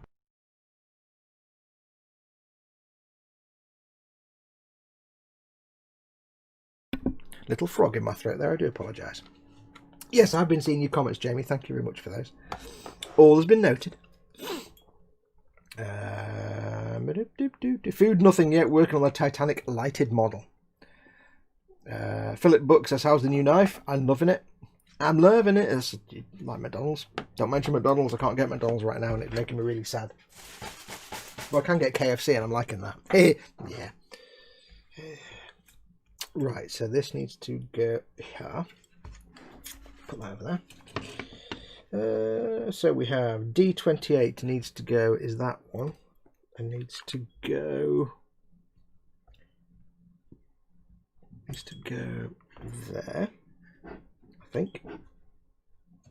Yes. This needs to go here, is it? Or does it? Hang on. No, that needs to go there. Get on.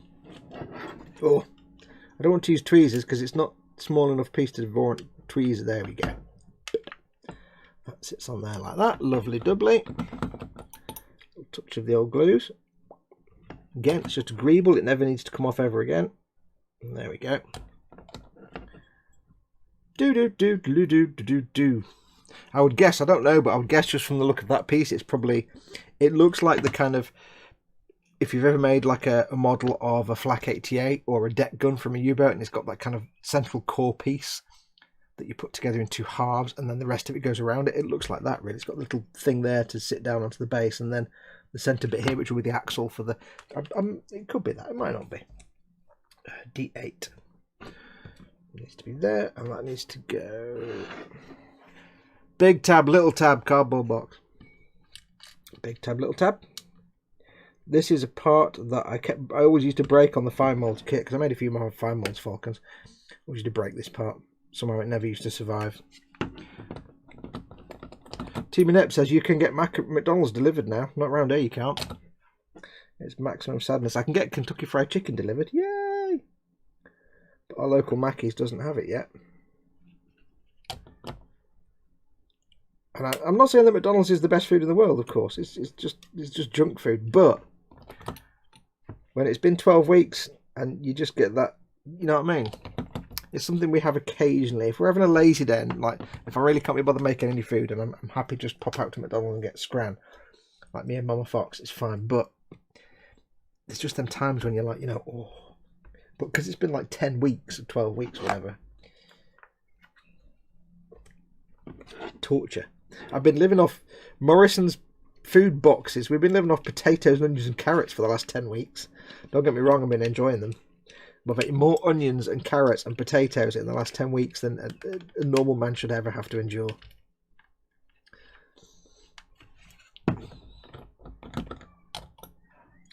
Do do do do do do do.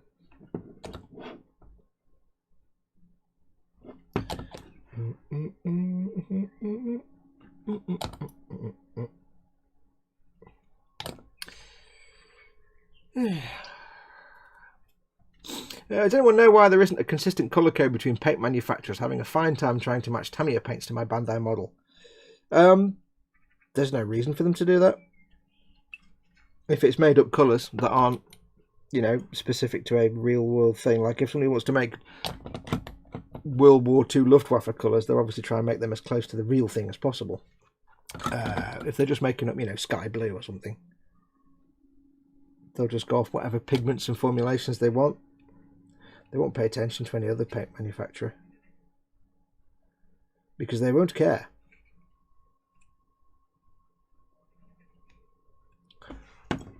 Because if everybody made the same colour as sky blue, why would you buy one brand over the other? Yum, yum, yum, yum. Sometimes you do get some similar colours, and that's often where there's a manufacturer that makes paints for more than one company. Like the company, if you look at some of the Coat d'Arms paints, they look very, very similar. In fact, are exactly the same as some of the old Games Workshop Citadel paints, because Coat d'Arms is the company that used to make the Citadel paints before it went to somewhere else. And if you look at the Vallejo Game Colour paints, they are very, very similar to some of the old Citadel paints, because when Games Workshop was going to move away from the guys that have Coat d'Arms, and they were looking to get a new manufacturer, one of the companies they looked at was Vallejo, and they formulated their game range as a thing to Games Workshop to say, here's the paints we can come up with, and then they went with somebody else anyway. So that's where the game colour came from. That makes my fine... let's have a look. Marky B says, I've got Falcon Envy. That makes my fine molds kit look like the old Kenner toy. Trust me, aside from this, the fine molds kit is the most accurate kit you're going to get. This is more accurate. But it's still, I've made a handful of those fine molds kits, and they are lovely. If you can't get this kit, then your next stop is the fine molds. And if anybody's wondering about the fine molds kit, of course that stopped being produced in 2011. I'm wanting to say, but I could be wrong. It stopped production a while ago, but basically that was when Revell got the license to sell Star Wars kits in Europe, and up until that point they got the exclusive license, which meant fine molds could no longer, and in the US as well. So at that point no one else could manufacture Star Wars kits under license, because fine molds were licensed to make theirs in the Asian territory, so in Japan and Korea and countries like that. However, Revell just simply paid fine molds and said, right, stick our logo on your box and keep making it. So, excuse me, if you go on eBay now, you'll see that fine molds Millennium Falcon kits for like £600-700 because they're out of print. However, it's just, if you get the Revell Master Series Falcon, that's the old fine molds kit. Just rebadged. I think they've changed the plastic a bit as well, but yeah. But it's basically the fine mold. I think that it's made under license. I think the fine molds still make it. and then it's rebadged as Revell. There we go, a little tiny bit of greeble there. It's the tiniest greeble in the land. Whoa, Helgen35's in, Tony's in. Hey Tony. Tony's the other eModels builder that you never hear from on the live streams because he's rubbish, and we never get old. He can never join in because he's rubbish, and you never see him on live stream chats again. Hey Tony, how you doing, buddy? Nice to have you around. But he's skiving. He's at work, so shh, don't say anything. I have the old MPC Falcon Return of the Jedi version. Says EC Idaho. Yeah, God, that kit is so inaccurate. It's a great little kit. It's not. I started making one many years ago, and I took the dashboard from a Tamiya Toyota Corolla, I think it was, and hacked it around to make it into a center console for the cockpit. I was like 15 or 16.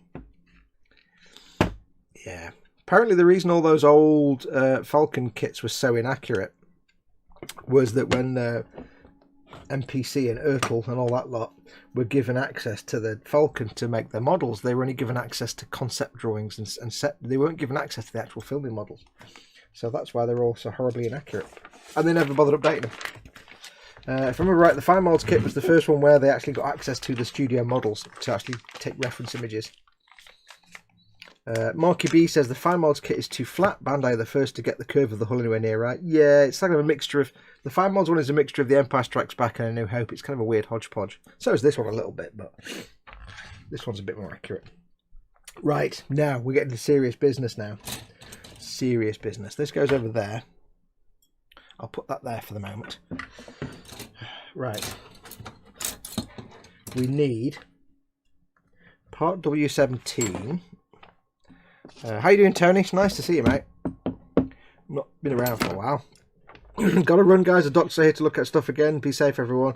Thanks for coming in there, buddy. I know you couldn't stay long, but don't worry. He says, now then, Fox lad. Fox, why are you gluing? There's no need. This kit fits like a dream. I have said a few times, but maybe you missed it, that this kit does fit like a dream, but I don't get to keep this. When I finish this build, it has to go back to eModels.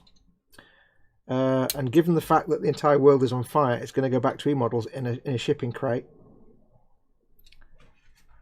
And once it gets to eModels, excuse me, once it gets to eModels, they'll be putting it in their display cabinet, and then occasionally they might move it round.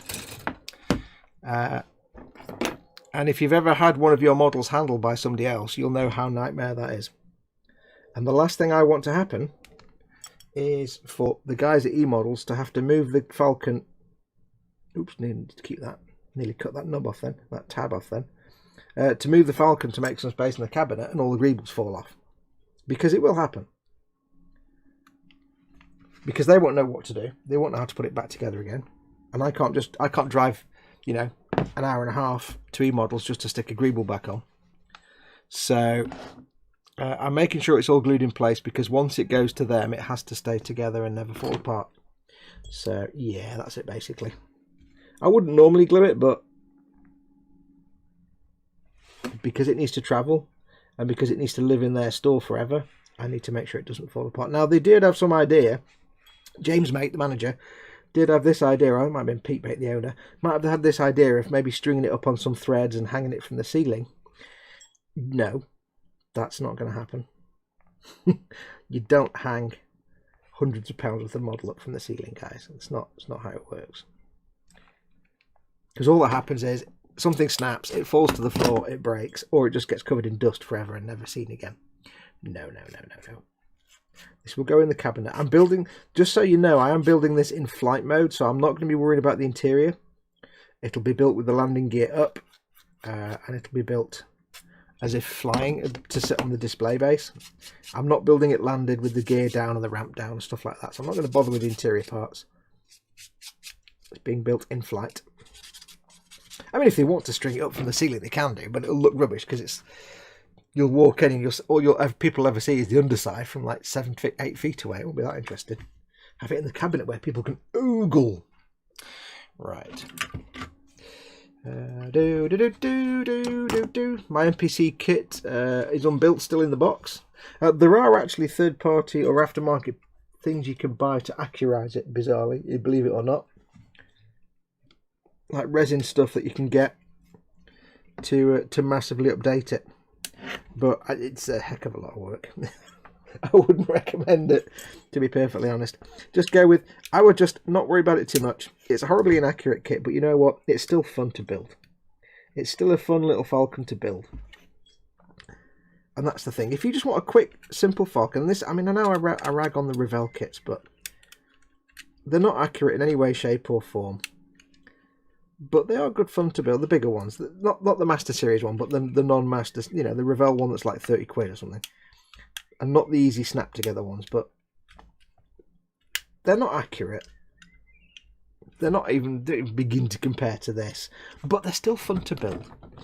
And if you haven't got hundreds of pounds lying around for one of these, but you want to get some Falcon goodness going on, get one of them. They're good fun. They're good silly fun. It's more about having fun painting and weathering and not losing too much sleep about the accuracy when it comes to the Falcon. Because when it comes to the other Star Wars vehicles, and this is the big thing, X-Wings and Snow Speeders and stuff, Bandai is always going to win hands down because the build quality and because the detail and accuracy. And they're about the same price. But when it comes to a Falcon, you either spend a lot of money or you just have fun. Well, you spend a lot of money and have fun, or you just have fun. So I'm not going to knock the Revell offerings, the big Revell offerings, for being, because some of the Revell kits are actually the NPC ones from like 30, 40 years ago, and all the inaccuracies there. But they're still fun. They're still fun. Nom. Right, now we need to get a really fiddly part. This is where we get sweaty, squeaky bum time now, because I've got to go in the ice brew. Oh, look at that. Oh, I need I-31. I can guarantee you, at some point throughout this process, I will snap at least one of these. Even more annoying if I do it while I'm handling the sprue and not actually cutting part off. But so I-31 is this little device here. So what I'm going to do is I'm going to use my delicate nippers. I'm going to cut this bit off first. If I try and cut one of these off, the risk is one of the end pieces, it puts that middle bit under tension and that causes snappage. So I'm going to try and take the middle piece first, gently as I can. There. I'm not trying to push the nippers. I didn't want to go like that with it and then push it, bend it that way. So now I've not got the bit in the middle. So if I try and snip this end off now, it should release the energy. So I'm knocking the camera upwards. I'll take this end first. I'm going to go in very, very gently, carefully as I can, because I also don't want to damage my nippers. Carefully as I can. Nip. There we go. And now this end is free to be snapped off. No problems. There we go. Oops. Patink. There we go. Perfect. So when you're doing things like rods and tubes, if you've got like that where it's got a centerpiece in the middle, don't do the end first, because if you do that and that bit bends, it's stuck there. You're forcing it to bend. See, I'm trying to snip this off. If I try and cut this end off first, pretend that bit's not, forget that one. Let's do this one. If I'm trying to cut this piece off here, if I cut here first or there, that bit's going to bend, but it's anchored there and it's going to snap. If I cut this bit off first, there's still a risk it'll snap, but it can flex between these two much easier than it can between a centre point. And once that's done, it's a lot less dangerous. I will end up snapping something, I can guarantee you that. And there's not just one of these, there's about 4 other sprues like this. This is why it won't be a quick build. Whoa. Where are we? I had the original Star Wars 4 released with lights too, but built that one. Philip Book, a day off from work, that's why I'm sat here trying to convince the wife that Millennium Falcon is an essential purchase. I think I'm losing. Mrs. Philip Book, it is an essential purchase. And it will make Mr. Philip Book an awesome human being if he has one to build. Trust me.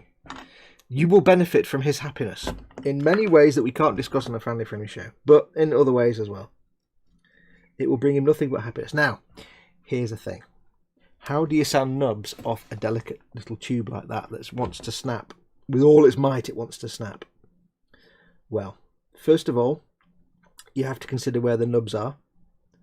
This nub here is actually on the bit that goes in. It's the little tab, so I can I can very quickly, I don't need to worry about this one too much because this is the bit that goes into the slot, but also it's a nice flat section so I can hold it. But sometimes you'll get nubs on the actual tube. What I would recommend if you're trying to sand nubs off these, don't use a sanding stick, don't use sandpaper, don't use a sanding sponge, and try not to use a knife. I would get yourself some metal files, purely because they can sand it away. They can file away any nubs with minimum damage to this and without minimum wiggling. If you use a sanding sponge, it can take a lot more work to file that nub away, and every time you sand it, it's bending back and forth. It's going to snap.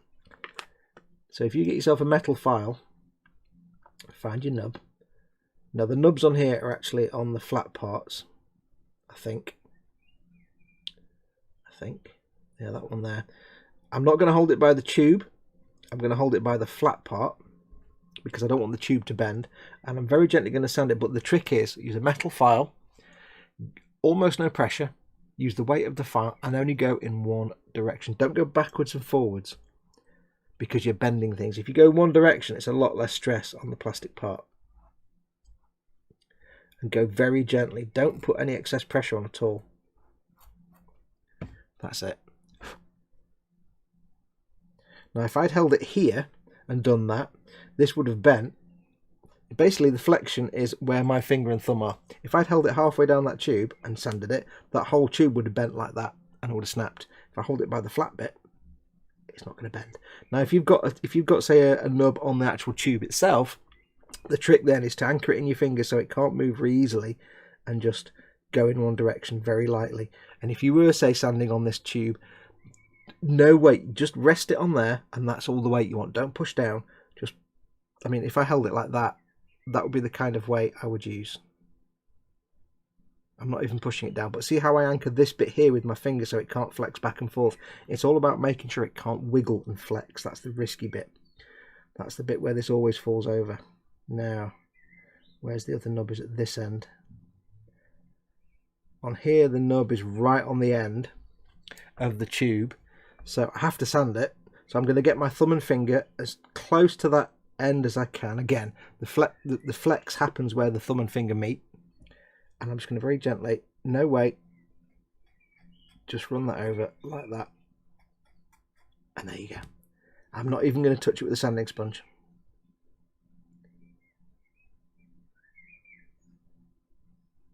And in fact we do actually have a nub on the tube there, so let's put my words into practice. There is a slight nub on the outside of the tube. That's the best way to hold this now. Then it's going to be like that. It's just, you won't see it, but it's just there. So I want to sand that down, but I don't want to flex and bend it. So I'm going to, no pressure. I'm curving the file so it can follow the curve of the, I don't want to get a flat spot. So I'm curving the file. It's quite tricky to hold this in a way that's not going to bend. So you get a feel for it. Just going to very gently run it over. If I did this with a sanding sponge, it would take twice as much work and it's twice as much risk of anything bending and snapping. So it's slow work, this. It is really slow work. Try it this way around. So that's bending now because of my thumb there. So what I might do is hold it like that, holding on the flat bit. Take a risk it for a biscuit. Hold it on the flat bit. I hope you can see all this. You probably can't. I'll try it there. I'm not putting any pressure on. I'm barely using the weight of the file. But this is not something you want to do with a sandpaper file or a sanding sponge. There, that nub's now gone. And we have a sanded tube. Now it may be that you have a seam line or a mould line down the middle of that tube. Yeah, that's where it gets challenging. You could use your knife blade to go down the, if you've got a mould line down the middle, you could use a knife blade, but a knife blade will jump and skitter and it could risk bending it. If you've got yourself a mould removal tool, this is the Citadel one, but other brands are available. It's a non-flexible steel blade, and that is a slightly gentler way to remove it. But to be in all honesty, if there was a mould line down the middle of that, I would be tempted not to try and get rid of it. If I couldn't get rid of it with a very gentle bit of filing, like that, all the way down, You could try that, and that might work. But if that wasn't removing it, the risk would be such that I'd probably tend to leave it. Luckily, there isn't. I'm waiting for when you take off part 24. It drove me mental. Part 24, which is what, I-24, which is, oh, that one. This little puppy here. Holy, yeah, I'm not making this kit. I'm going to put this kit back in the box now. That might be a bit that I do off camera. You watch it build the next bit and I'll be like, oh, no, oh. Right, swig of coffee. I like car frame, where are we? Just finished the Revell cheap kit. Weathering was excellent fun and always learned something new with every kit, and now it's stuck to the lad's bedroom wall. That's the thing. I mean, I know I do rip on Revell, and I know, I'm happy to admit that I do, because they churn stuff out of low quality and taint the market with low quality nonsense. Pilot high, sell it cheap. But that doesn't mean they don't do some good stuff. They do some good stuff. Of course they do. They make excellent car kits. I'm not into car kits, but some of their car kits are excellent. One other handy tip as well, if you had a nub on this tube and it was on the top side here, you could actually attach this first and then fix it. Because once it's in place on here, of course, it's locked in place. Now I'm loath to push this in, but I have to. Oh, that was stressful. There we go. The one frustrating thing about the fine molds kit is that for a lot of these tubes, they're equally as thin and fiddly, but they have them split so that the tube might be molded from the center part and then comes out along the hull. But it's two pieces of tube with it, but they have rounded ends, so you have two pieces of tube like that with a gap. It's not like it's not like a straight end where they can just go together and make it. You get them, and it's so frustrating when they do that. I don't know why they made that choice, but there you go. I shall glue that down where it is in there, because that needs to go into that little hole. There's a little recess in there for the tube. I'll get my little... Where's me spudger? Where's me spudger? Spudger! Little spudging stick. I can spudge that down into there. Spudge. There you go. That can sit down there. Again, I don't need to glue that in, but if now I've glued it in, it's never going to come off, and there's no chance of it getting knackered while it's being moved around. Right, a quick look at the chat. It's mainly because Bandai could 3D scan the filming models. The tech just wasn't about when fine molds made their kit. This is true. They did laser scan it to get as much accurate as possible. Use a knife with the pipes, as they will break if you don't, says Jamie. Well, yeah, I'd never cut things off a sprue with a knife, because it's just a really bad idea. I always break stuff when I do that. Do apologise for my tickly throat. But yeah, I know I riff on the Revell stuff, but it can be fun. If you just focus on the painting, it can be good fun. Right, what's next?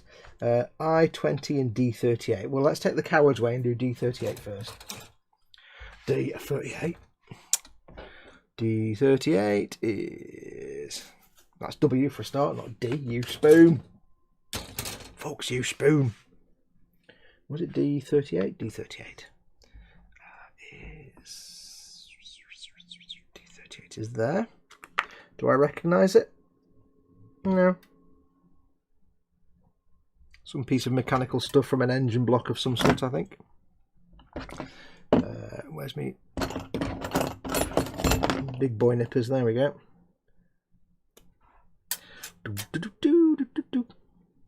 When it comes to cleaning nubs off, Bandai's white plastic is just the nicest thing to clean nubs off. I don't know why, it just is.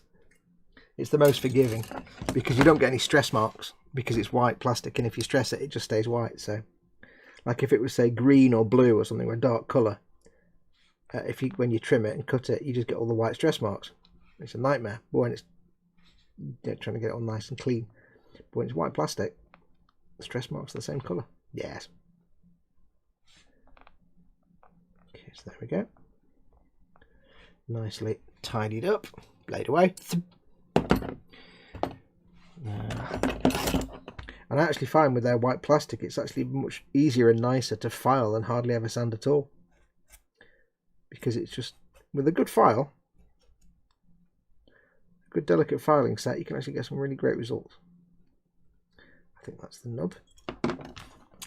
So this needs to go like that into the yawn hole here, like the edge will see. Sits on the end. Hope you can see all this. I hope I'm not been doing everything off camera. That goes in there. Kaplunk. Little touch of the glue. Just the tiniest amount, just to lock it in. There we go. Nice and shiny. Nice and shiny. Lovely.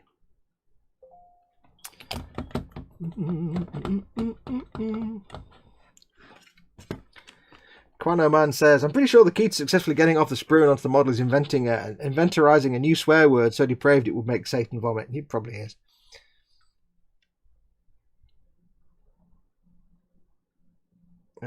It's tubing like that is the reason I don't build car models and stick to armour and Gumpler. Yeah. Once you get the hang of them, they're alright.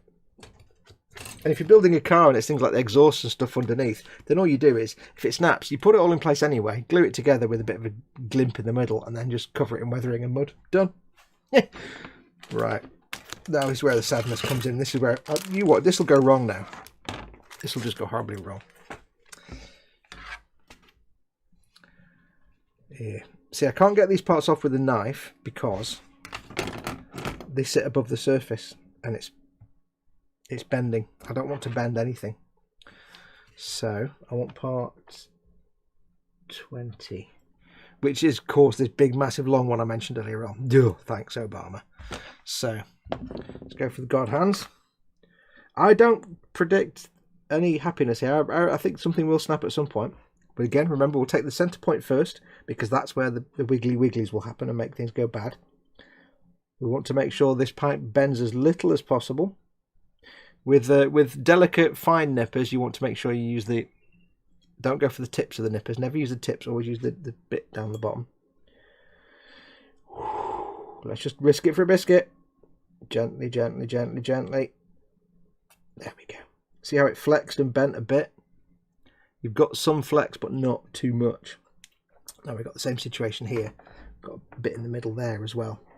So let's see if we can catch this bit first. Again, gently. Oh, yes. I'm trying to cut the thing, but without actually bending it as much as possible. Little as possible, I can bend it. But now that's freed from the center part, I can do this bit here. Which might be better if I do it that way. Maybe. No. I'm having difficulty holding the sprue because everywhere I put my hand there's another little wibbly wobbly tube that I'm just going to snap if I'm not careful. So, oh, that was bendy. That was right. If you wonder I'm going so slowly, it's because I'm trying to figure out where I can actually hold the sprue.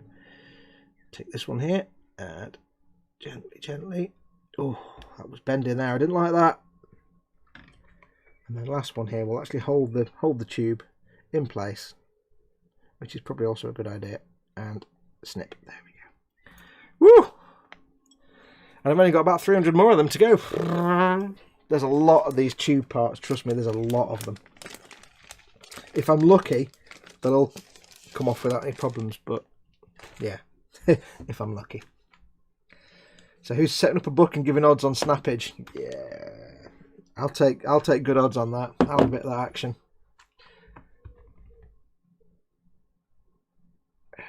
Talking about the build order, would you prime sub-assemblies or the whole thing once together? My plan is to, if it was a fine molds Falcon, here's the difference. If it was a fine molds Falcon, I'll build everything, but the cockpit just goes in and out. Because on the fine molds Falcon, you've got the cockpit tube and the cockpit goes like that. So you can take the cockpit off, paint everything else, build everything first. You have to paint the interior engine parts first and mask those off because you don't want to get them body coloured. With this one, it's a bit more tricky. I will have probably, depending on, I mean, I need to see it all together, but I'll probably, if I can, I'd have the entire hull built, all of it completely, upper, lower, mandibles, everything.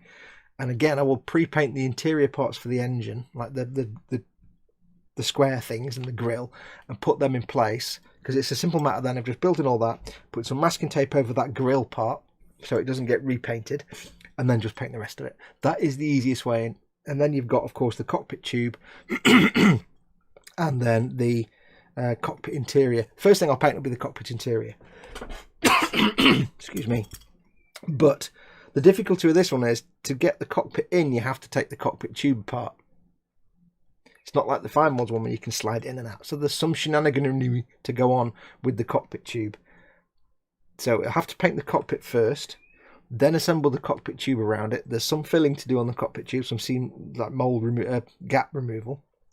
Then it'll be a case of attach the cockpit frame with masking tape already on the inside to protect the interior, paint the whole thing, and then you can take the masking tape off and you've done it. So I've kind of formulated a way to do it, but I need to get everything else assembled just so I can figure it out and see for myself. If it was a fine mods one, I would tell you exactly how I'm going to do it, because I'd know exactly how to do it. But this one, I've not built one of these yet before, so it's a trickle. But that is the beauty of the Falcon. The majority of it... Oh, there's a massive great nub there. How am I going to get rid of that? I don't know. Yeah, the majority... The fine mods Falcon is great. You can build the majority of it all in one go. And that's why I said earlier on, the beauty of this ship is that for most of the kits around here, it can be a complicated build, but a real simple paint job. I think I'm lucky in that I don't have any major nubbage apart from that one. No, there's one there. There we go. Little doozy right here. There's no way for me to hold this without it bending, so I'm just going to have to be careful. It's right there, but I can't really brace my hand, so I'm just going to have to brace it from this end and be very, very gentle. Sometimes it's about stopping it bending, and sometimes it's about allowing it to bend and wiggle a little bit. If I tried this with a knife, I know that knife could catch and cause problems, and I'd much rather go slowly with a file in one direction. Oh, Ted says he's been summoned from below. He'll be back later. See you later, Ted.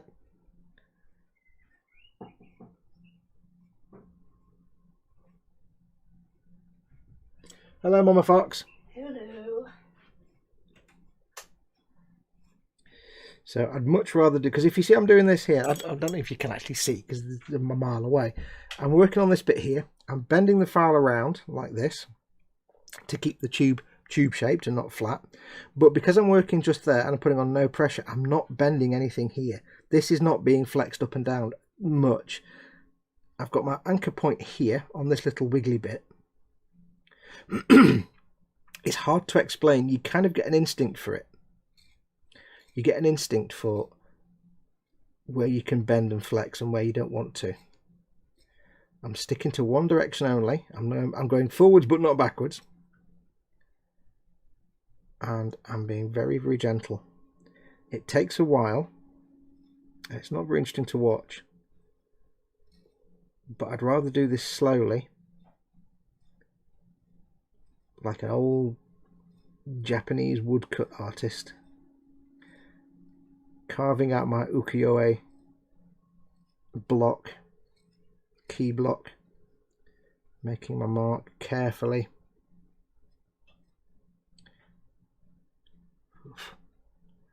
Then just pile in with something and go, "Way, it snapped." Oh, because if this did snap, it's not the end of the world. You could still put them all the bits in place and then just glue it together, and it would still seal up nicely, and you wouldn't see anything. But it would be embarrassing and a pain in the bum. Let's be honest. Now there's a little tiny nub there. It's right against that big bit. So what I'm going to do, I'm going to use my knife for this. Very, very carefully. It's right on this solid bit. So if I'm lucky, I can just shave that a little bit. There we go. Tiny little amount. It's all about just understanding. It's about understanding the shape of the thing you're trimming and how you can best sand it by and minimize flexing and bending, you can't really explain it. It's just something you learn, and you learn how to anticipate which bits are going to snap and which bits are going to bend and which bits are going to be stiff. This is quite a tricky bit to actually file. But you do get the hang of it eventually. You learn the best way to do things. Like, I'm trying to do it this way, but it's a gonky way to do it, but it's the best way to get a grip of the plastic and stop it bending. There we go, and it's not a quick process. But like I say, treat it like you're carving an ukiyo-e key block. You're carving a beautiful. You're carving it. There we go. You're carving. You've got some nice cherry wood, and you're carving out a beautiful image of a lady doing the tea ceremony. You know, you've carved out all the colour blocks for the patterns on the kimono, and you carved out, and you've done the key block, and you've got the lady and the screens and everything else, and you're just doing the hair. You're doing the bit where the hair is on the forehead, and you want these little tiny delicate strands of hair because you want it to blend from the hair to the face. And you go in like a bull in a china shop, and you've ruined the whole key block, and you've got to start again. Or you could just take your time and get it right first time. It's all about having fun, and this can be quite relaxing if you're confident. It's one of those things that if you kind of potter about and go too carefully, you probably end up doing more harm than good. Trying a little bit of shaving here if I can. Trying to steady it between my fingers and thumb, but I can feel it flexing, and I don't like that. Yeah, it's the kind of thing that you need to be cautious, but you can actually do more harm by being more cautious than you need to be. Sometimes you just got to risk it for a biscuit, and that's how you get your confidence. Like here, I can anchor this here on my finger so it can't bend, and I can just do that. I'll go quite quickly here because I can see there's no way for this pipe to bend. The big flat bit there is nice anchor point. And there we go, that's that done. Cleaned up. Lovely jubbly. Swig of coffee. I usually test pit a piece with awkward nubs. If I can get to the nub when it's in position, I glue it in place, wait for it to dry, and then file it down. Much more stable. Yeah, there is that. But with these things, I wouldn't want to try and take this off again once I put it on. With like multiple, yeah. Once this goes on, it's not coming off. Trust me, because that would just be asking too much, I think, of it to not snap when I did that. Right, so this needs to go here, there, and everywhere. Okay, that's very straightforward. Let me get my magical spudging tool. Where's my spudger? Right, so let's see if we can get this in gently. And it's like when you're screwing something, when you're assembling something, you've got screws to install it. You don't get one screw in and jam it all the way in. You have to do each screw a little bit at a time to spread the stress. Doesn't mean this won't actually snap off. It could entirely do that. Work your way slowly. I'm not pushing everything in massively all at one go. Little bit of pressure. A little bit. Because some of these might be a tight fit and I don't want to stress anything. This is probably the least interesting thing ever. I know that. That's in nicely. So we got nothing on 1. 2 is firm. 3 is firm. And a click from 4. There we go. I've just got to get this last piece in down here. So I might use the tweezers for this.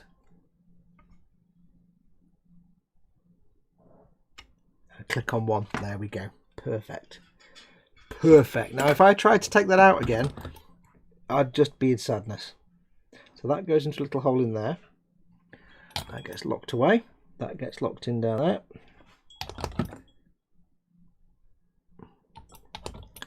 That gets... It would get some glue at the little attachment peg, except I can't see where that peg is. It's blended in so well, it's just vanished. I'll just run... Oh, there it is. And this is where this kit scores hands over fist points against the fine molds one, because on the fine molds kit most of these pipes and tubes are just molded into the surface, and it's only where they go over a recess like that that you have a separate bit you glue in, but then they have the big gap between the two pipes. So yes. Just make sure you don't sneeze. There we go. Right, so that's that bit done. What time are we on? 4:15. Yum. Right, that's that bit. Now what I'm going to do as well, I'm neglecting to do it, I like to mark off where I've got up to, so I don't get confused and what bits I've taken off the sprue. So I've done all of those. I'm way ahead of where I was. I've done all that. Done all that. Done that. Done that. That's been done. Those pieces are on. Normally what I'll do, I always forget, but I like to mark off the bits I've done as I do them, so I know if I need to go back, I've missed something. If I find this part, I'm like, where's that supposed to go? I can find it. That bit's been done. That bit's been done. Right. Okay. Now we're back to not... Have we got any more? Oh, look at that. I-24. You said about I-24, didn't you? Oh. I don't think we'll be... We might have finished the stream by that point. Yeah, tactical doing things off camera.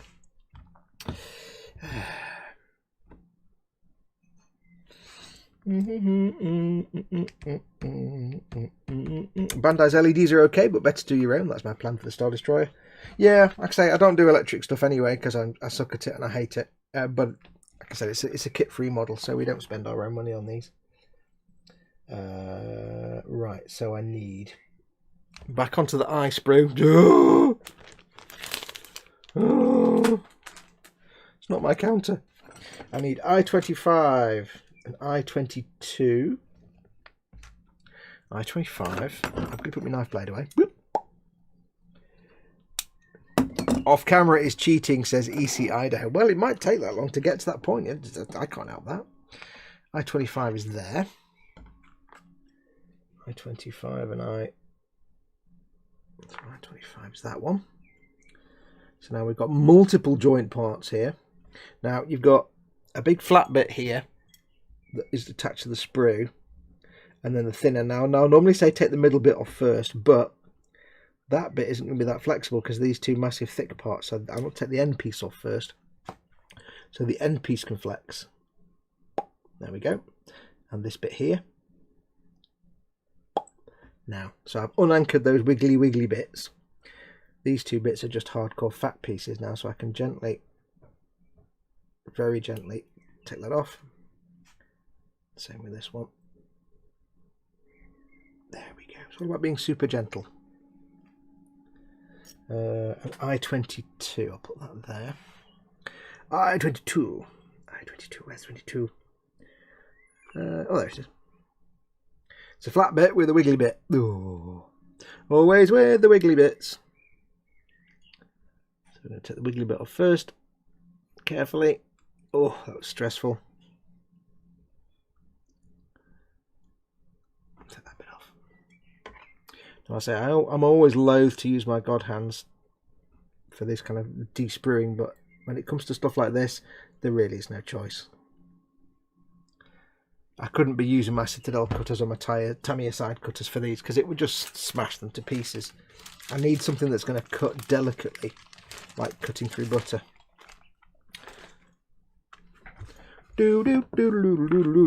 So this bit here, we have. It's a good thing is that if you get yourself a good pair of nippers, they also don't leave much residue behind or much crud behind when you trim them. So it's quite good when you can't see where the nub is. It's kind of a handy thing. Can't actually see where that nub was now that it was attached, which means it's done a nice job of doing a clean cut.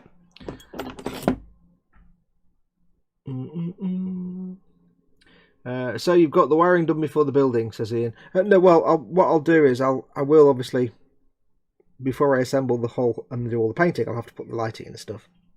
But that's where I'm not sure how I'm going to do it, because I've never done this particular kit before. So that's what I need to... I'm doing a build now, because I know there will be some stuff I can disassemble. Like I've assembled the cockpit tube, but now I can take it all apart again. So with the hull, I'll obviously start assembling the hull with the lighting in place, just to see how it all goes together. Because then I'll be able to say, right, well, I can assemble this now with the lighting in place, or maybe I need the upper and lower hull separate to paint them. I won't know till I've actually started to assemble it what I need to have in sub-assemblies. You can't just look at an instruction book, or well, you can sometimes, but it's not always the case that you can look at the instructions and get a build order and paint order straight from that. You know, it might be that I try and put all this together and realise as I try to do stuff that I need to not assemble something and something else, because if I do, I'll never get them apart again, or I'll never be able to paint it. So it might be that I have to assemble the upper and lower hull separately, like assemble all the lower hull with the side walls, keep the lighting out, and have the upper hull separate, and then paint them and then assemble them. But I might be able to not do that. I don't know yet. It's all part of the learning experience. That's why I'm saying, if it was a 5 moles kit, I could tell you right at the moment I got out of the box, I know how I'm going to build it, because I've done 3 of them. That wouldn't be a challenge at all. You just basically build it and then paint it. So that goes there. Now this has got 2 little tubes coming off it, so I've got to be super careful.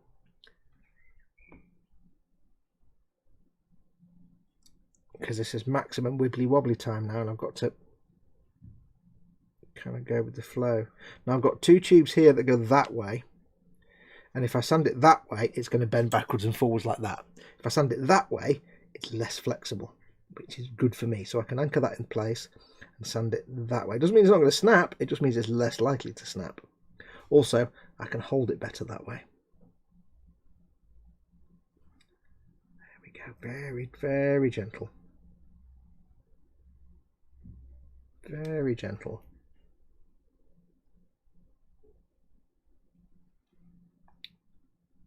It's not perfect. Need to go from the other side, I think. It's very difficult to hold it without anything bending or flexing. Try it that way. I'm going to have to, I think. Actually, that way's easier because there's a big nub on the end. There's a big attachment peg that stops it moving. Cool. This one here is, I can hold this bit, which I think this little plastic bit in the middle, it looks like a horn, like a, if you look at a model car or a truck, there's that little sort of snail-shaped thing that's often like the horn, the bit that the you know the when you blow the horn in your car, there's that like snail-shaped bit in the engine area. I think that's what this is, off a tank or a truck or something. I don't know what it's called. I'm not a car scientist, I don't know these things. Try it that way around, might be easier.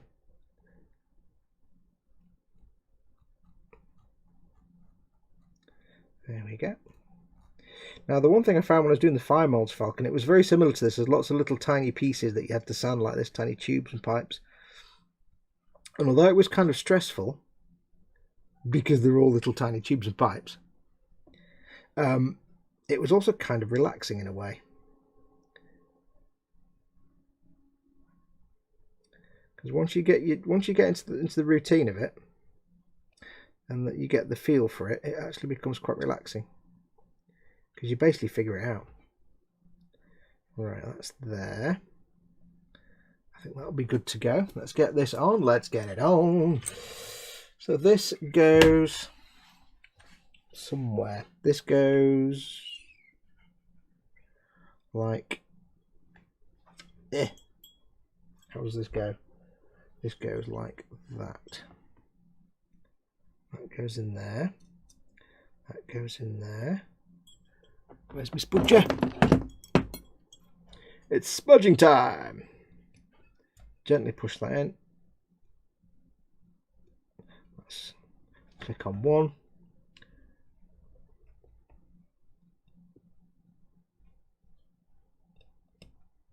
2 is in.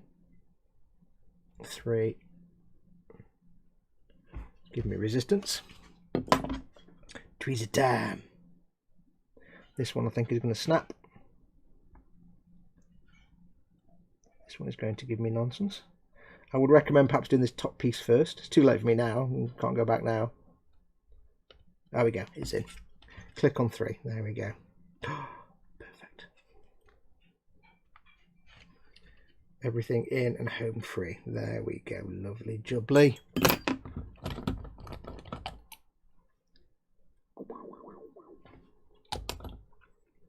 Bit of glue there. There we go. Add a little bit of glue on this bit here, which I'm sure is the horn off a truck. I could be wrong, but in my mind it makes perfect sense.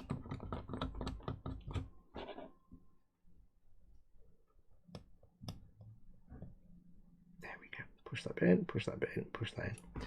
Foxx, when you connect the LEDs to the main control box, you need to be very careful if you disconnect them, because the plastical parts on the control pull apart really easily. Yes. Oh, sorry. Ian Thompson says, sorry, I was talking to Quano Man. Okay. Yes, I'll have a look at that. I'll keep an eye on that then. Is this because they are delicate, that, or was it just you being ham-fisted? Because it's an entire possibility. Right, that's that bit on. Now we have this piece here, which goes like this. This attaches here. The real frustrating thing is when you do a kit like this is when you spend all that time getting the little tiny piece off, you know, very delicately, and then just when you're handling it, you ding it and snap something off just in the process of handling it, and you're like, oh, fudge. Not in the process of cleaning it or trimming it, just in the process of actually just handling it. That can be quite saddening sometimes. Got another situation here where this is another tiny part, a really small hole, which I may have to widen, I think. Oh no, that's in. Okay, this one, you've got the square piece. I'm off camera. Square piece with the thread, with the dangly bit, and then, yeah, just try and put that bit in first.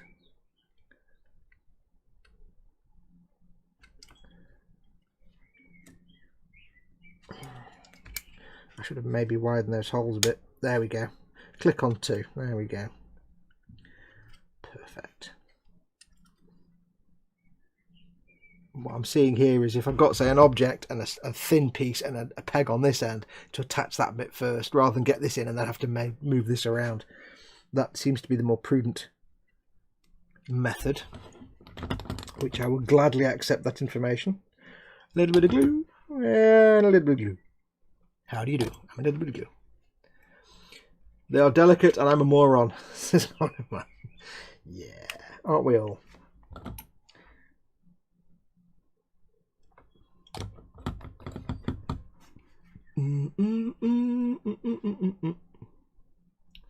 Kind of off topic, but still Star Wars. The technical stuff from Citadel, as in snow, best way to apply it to the ATAC base. You mean the Valhalla Blizzard?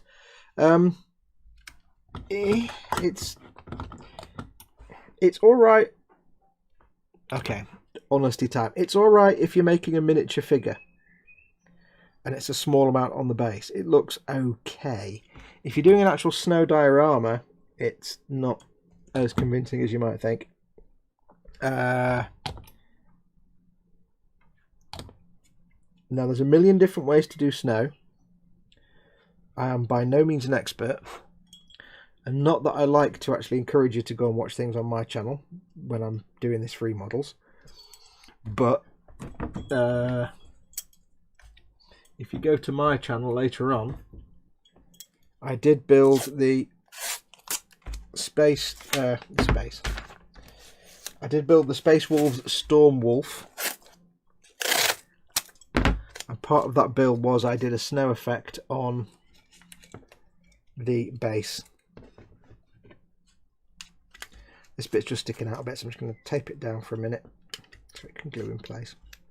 I did a snow effect on the base using PVA and some terrain snow powder. So maybe have a look at that to give you an idea. It's all right, Valhalla Blizzard. It's not bad. It's just it's not the best looking kind of snow effect you're gonna get. There's much better snow effects out there. Have a look in the eModels store. Some of the AK stuff and the Viejo stuff is actually quite good. If you want it to look really cool, especially for an ATAC, which is going to be a big diorama. Valhalla Blizzard, it's a bit like, it works on a mini when your figure's that big. It doesn't work on a thing where the person's that big, but your blob of snow is about twice the size. It doesn't really work. It's a scale thing. Ian Thompson, hey everyone, have you built something? You said hi, but you've been in the chat for ages. Have you built something this complicated successfully only to have it knocked off, broken by a pet, child or sibling? No. When I was a kid, and I don't know why, when I was a kid, my dad went to a neighbour, sort of family friend, and that's got a bit messy, I'll have to sand that down a bit, and got them to build for me, and I was only like 7, build for me a model of the Cutty Sark, the classic Cutty Sark model kit. I don't know why, this is in the 80s, I don't know why, 70s, 80s. And that was mine. It was like, there you go, that's just, and it took him weeks and weeks to build this thing. Big, model of the Cutty Sark. I was like, wow. And then one day I was playing with my Evel Knievel toy and threw it in the air and it went crunk onto the Cutty Sark and smashed a lot of the masts and sails. And I picked it up and ran back round to the guy's house in tears. I'd broken it. I never saw it again. It never came back. And I'd forgotten about it a week later, but I never understood why my dad got this guy to build that for. I don't know why. It's like, I'm a 7-year-old kid and you give me a model of the Cutty Sark. I never quite figured that out.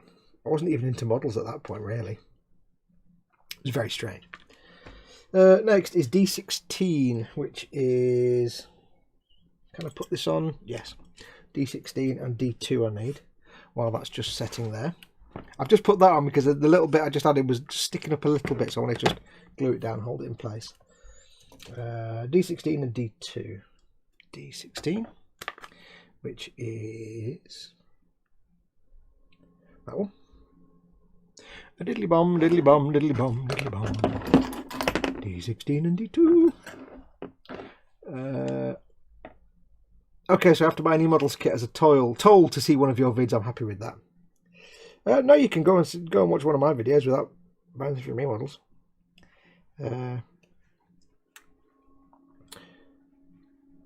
But yeah, I just show one way that I kind of made up out of the top of my head to make some snow. But there's lots of other solutions. There are dedicated snow products and diorama snow products, like I say, from AK and Viejo that eModels have in stock. I basically use PVA glue and some Woodland Scenic snow powder and kind of it, but I was winging it a lot.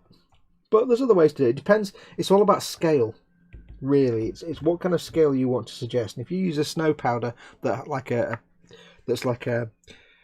almost like glitter but snow coloured, and it's got big massive flakes in it, then it doesn't look into scale with something that's say 1/44 scale. So there's different products for different scales, really.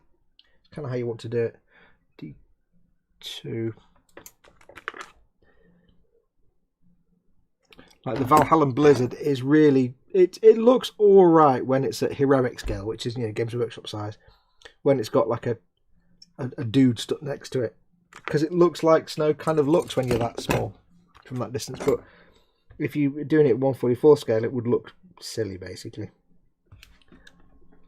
Oops. Now this piece here, I don't know what it is, but it looks just like the radios in Fallout 3 and 4. The little tabletop radios that you see. Looks like one of them. I can do a bit of sanding on this because it's not wibbly wobbly. There we go.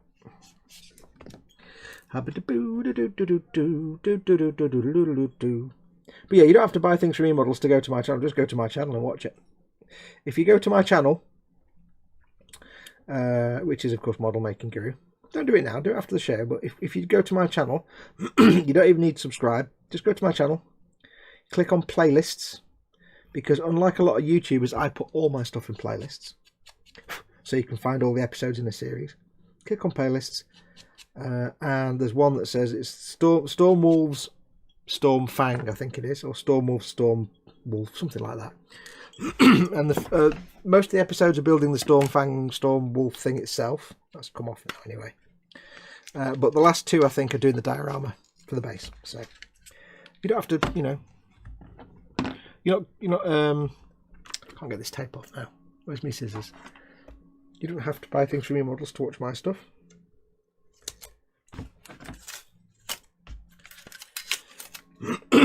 Excuse, I've got really froggy throat. I do apologise for the coffee stuff. Coffee. Right, a little bit of splunge on that, so I need to just smooth that down with the glue, because I've got a little bit of a mess where the glue splooged out. So just clean that down a bit. There we go.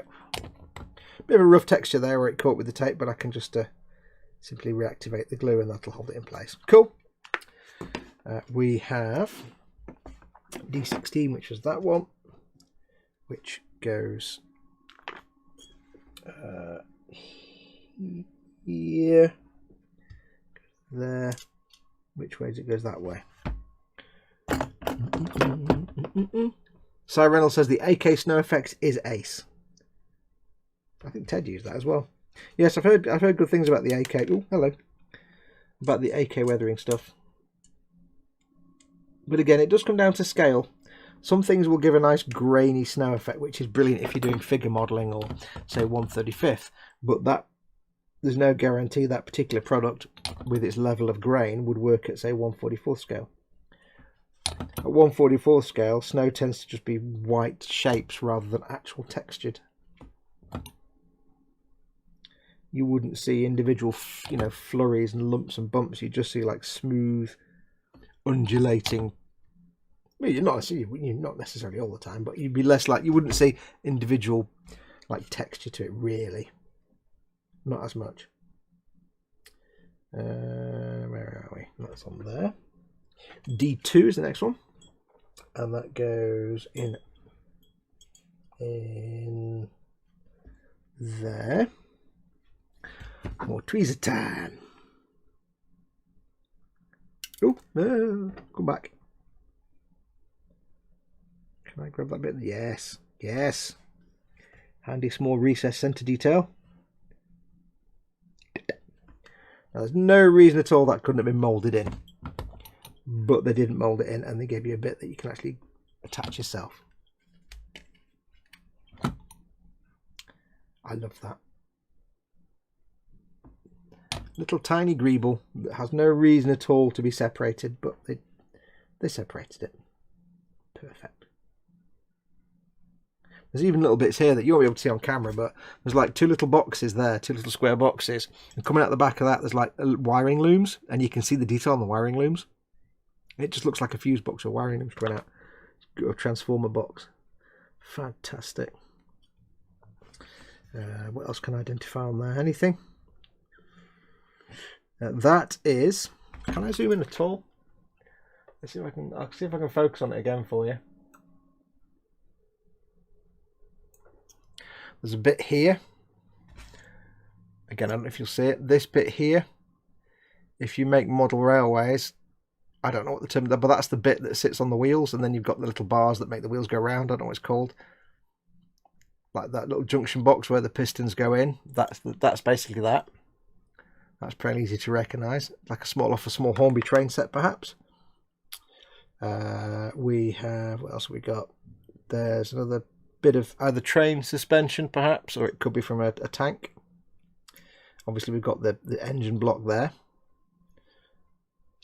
Got looks like the top of an engine block here, with a hole drilled in it. What else have we got? That's the bit I said that looked like a chassis, like the underside of a truck. You've got exhausts, engine block here. There's a bit of a grill going on. That looks like some sort of giant engine from something, but I don't know what. You've got the back of a tank here. Perhaps a King Tiger, maybe. The sort of back armour plates. That is... I think that's part of an engine block from something, but I don't know what. And that's about all I've identified myself personally. There's probably lots of other things that you guys might know. But there's lots of details, like here, for example. I don't know if you'll see, but all these little rivets in the hull plating that I didn't even know were there. After building the fine molds kits, little rivets that just, you wouldn't have even known were there. These little rivets down there. That's the first time I've ever seen those on a Falcon. And I've made the fine molds like 3-4 times now, and I'd never seen any of those. Loads and loads of detail that just you wouldn't have known was there. So I love it. Love it, love it, love it, love it, love it. Right, let's get this focus back out again. Hold on for me. I need my focus tool. Let me find a focus tool. There's a focus tool. Where's my focus tool?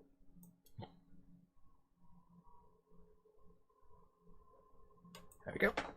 Now, when it comes to doing like the back arm, the back hull, you know, the back where the engines are, we'll have a wild old time finding bits of Panzer IVs and King Tigers, and I'll see if I can find somewhere a universal greebly, because there should be a universal greebly on here somewhere.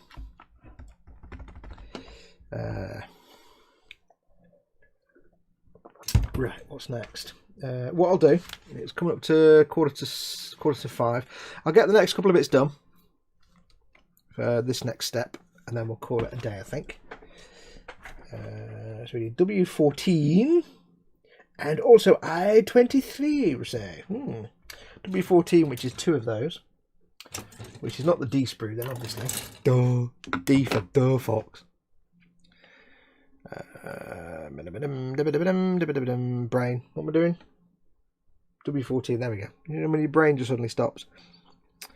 Oh look, there's a Sherman tank suspension joint thing. Stop spotting greebles. Right, W14. Look for the number 14, Foxx. There, right. Oh god, tiny little bit. Now, if anybody's ever built the fine molds for Falcon, you'll get flashbacks to part, I think it's part A22, which is a tiny little square thing. And by God, was that a pain, a biblical pain in the butt to deal with. It was the tiniest thing in the world, and it was a right nightmare to apply. W14 looks like a fuel filler cap of something, perhaps. W14, and we want I-23, so I'll just put them somewhere safe in there. I might paint that black in there so I can see my little white parts. I-23. I-23.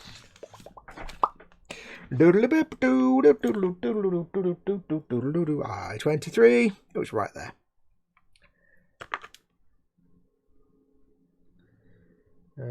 Do I need to know? I think I can use my big boy nippers for this one, because all the anchor points are on big pieces of square goodness. None of the little twiddly tubes. So there, and oh, bendy little bit, but not too much. And oh, that was a bit. I may have misjudged that a little bit. Oh, these are quite harsh nippers. They kind of bend and tear rather than the other ones do. So it's a trade-off. Oh, right, let's get these bits cleaned up then. Clean your bits now, lads. Come on, clean your bits. You could spend all day spotting bits. I would, but I got the restraining order, so never mind. Moving on. Right, let's get these little nubs removed. I do apologise if my head's been in shot all afternoon, and I have very little control of where my head goes. It's a lovely plastic, this. It's not brittle and hard like a Tamiya, and it's not made of like rubber like an Airfix. It's just the right consistency. It does have a downside though, the Bandai plastic, and that is when it comes to the weathering, you'll see how we're going to have some issues, because of their polystyrene being a very specific kind of polystyrene, it's very susceptible to solvents and it can damage it. So a lot of the techniques that I would use on a fine molds Falcon, I will not in any way be able to use on this Falcon. It's just not an option.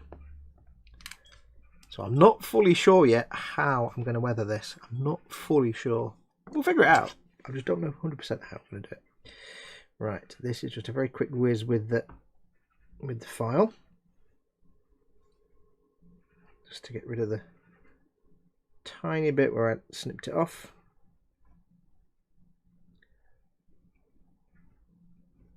You will find if you do get yourself some good nippers, like I say, get yourself a heavy duty pair of nippers like the Tamiya side cutters or something, you know, and they're just good for the grunt work. But do get yourself a nice set of Zurons or whatever else eModels I've got in store, some of the real fine ones, because you'll also find if it's a very good set of nippers, they won't leave much damage behind, so they'll allow you to get closer to the actual component you're trying to cut off the sprue. And if that happens, then you'll have much less cleanup. With the big heavy Tamiya side cutters, you have to cut basically and leave a bit of sprue on there and then tidy it up. If you've got like those God hands I've got, or some of the Zoran ones, you can cut right against the part, and you'll have so little left you can almost not have to do anything to clean it up. So it's worth investing in some good nippers. Right, now we need to do some of these car alarms going off. But it's the kind of car alarm where it just blips the horn. That needs to go here, like that sits in there, and that sits in there. I don't want to bend anything, but I also don't know how tight these are going to go in, so I've got to try and gently invite them to enter the little holes. There we go. Ping, ping. It's a nightmare when you've got one peg that goes in really loosely and one peg that's really tight, and you've got to like a dangly tube between them. It's like, oh, I don't want to stress it. Right, there we go. So we'll get a bit of goodness on there like that. There we go. A little bit of goodness. And then we have two W14s which are going to go there, I think. And these are tiny. They are the size of a rice. And I expect these, I do expect there'll be parts that disappear and are never found. I do not expect every single component to end up on this model kit. I would not be surprised if at some point something pings off and just disappears forever. There might be sadness at that, but it's going to happen. We should just accept it and get used to it now. Get our grieving done now and move on from that. So when it does happen, we're prepared and ready. Right, there we go. On that. Yeah, have the tweezers the right way around. It usually helps. Get that in there like that. Can't quite get the hand around there without. There we go. Perfect. Perfect. That was easier than I thought. The mandible looks incredible already. It does, doesn't it? It does look rather fantabulous. It's not even finished yet. Give that a push down. Push down. There we go. That's coming on pretty nicely. Cool. Right. So I've done those bits. Let us mark off on today's book what we've done. Done that. Done that. Done that. Done that. This is also me just sort of sense checking that I've done all the bits on each step. We have done those, not done those. So we've got these two steps, and then we've got all those pipes, and that's the mandible done then. And then we've got the next mandible to do, which is exactly the same thing, pretty much, all over again. Yay. Right, I'm going to call it there. I'm going to leave it there for today, because I need to go and have a great big wee and also go and make me dinner. But look at that, it's just fantastic. And this is just one mandible, and we're not even finished yet. But this is, I mean, just looking at this, because I've not really had a chance to have a proper look at this up until, you know, doing it now. You can only look at sprues and see so much when you look at a sprue. Just comparing this to the Fine Molds kit, it's just so already vastly beyond anything on the Fine Molds kit. The Fine Molds kit has lots of nice detail, but this is just, it's insane. The amount of detail, and it's all crisp. There's not one little bit of flash, there's not one bit of soft molding. You know, effectively, if you were to find what that component is and what model kit that was from, and go and find that model kit on the studio model, and find that model kit and look at the full-size component, it would look exactly like that, just bigger, obviously. It's absolutely incredible. I am agog, and I can't wait to get this painted up. And it also gives you an impressive respect for the people that made the actual filming model, because there's so much going on. You know, we're spending all this time cutting a bit off the sprue and cleaning it up and putting it on because the instructions say to put it there. Imagine them, they've got a sprue, they cut a bit off and they can put it wherever they want. And it all has to kind of gel together and make sense in a certain way. It's like, just, it could take me a day and a half, 2 days just to have made the inside of that little, you know, maintenance bay. That's insane. And it's just sticking things on. Sticking bits on to a wooden and plastic box, basically, to make it look like a spaceship. Spaceship. Awesome. Anyway, that's going to do us, I think. I will leave it there. I will see if we can do another week. I'm going to carry on doing this anyway, because I'm not going to stop. I've got to get this done. But if I can do another live stream, I will do. We'll do another one of these, because I'm going to have a lot of the building to do, and I'd rather do this than just film a time-lapse nonsense. Let's drink a coffee. So stay tuned. If you're not already following eModels on Facebook, it's eModels Ltd, I think, on Facebook. Make sure to follow on there, because I'll get them to post up if there's going to be another stream. Obviously, if you're not subscribed to this channel, subscribe to this channel anyway. Like and subscribe. Hit the notification bell and make sure you choose all. And that way, if I do schedule another one of these, you'll make sure you'll be told in advance. But follow them on the Facebook as well, because they'll post up when I'm going to do another one of these. We'll see where we're up to next time.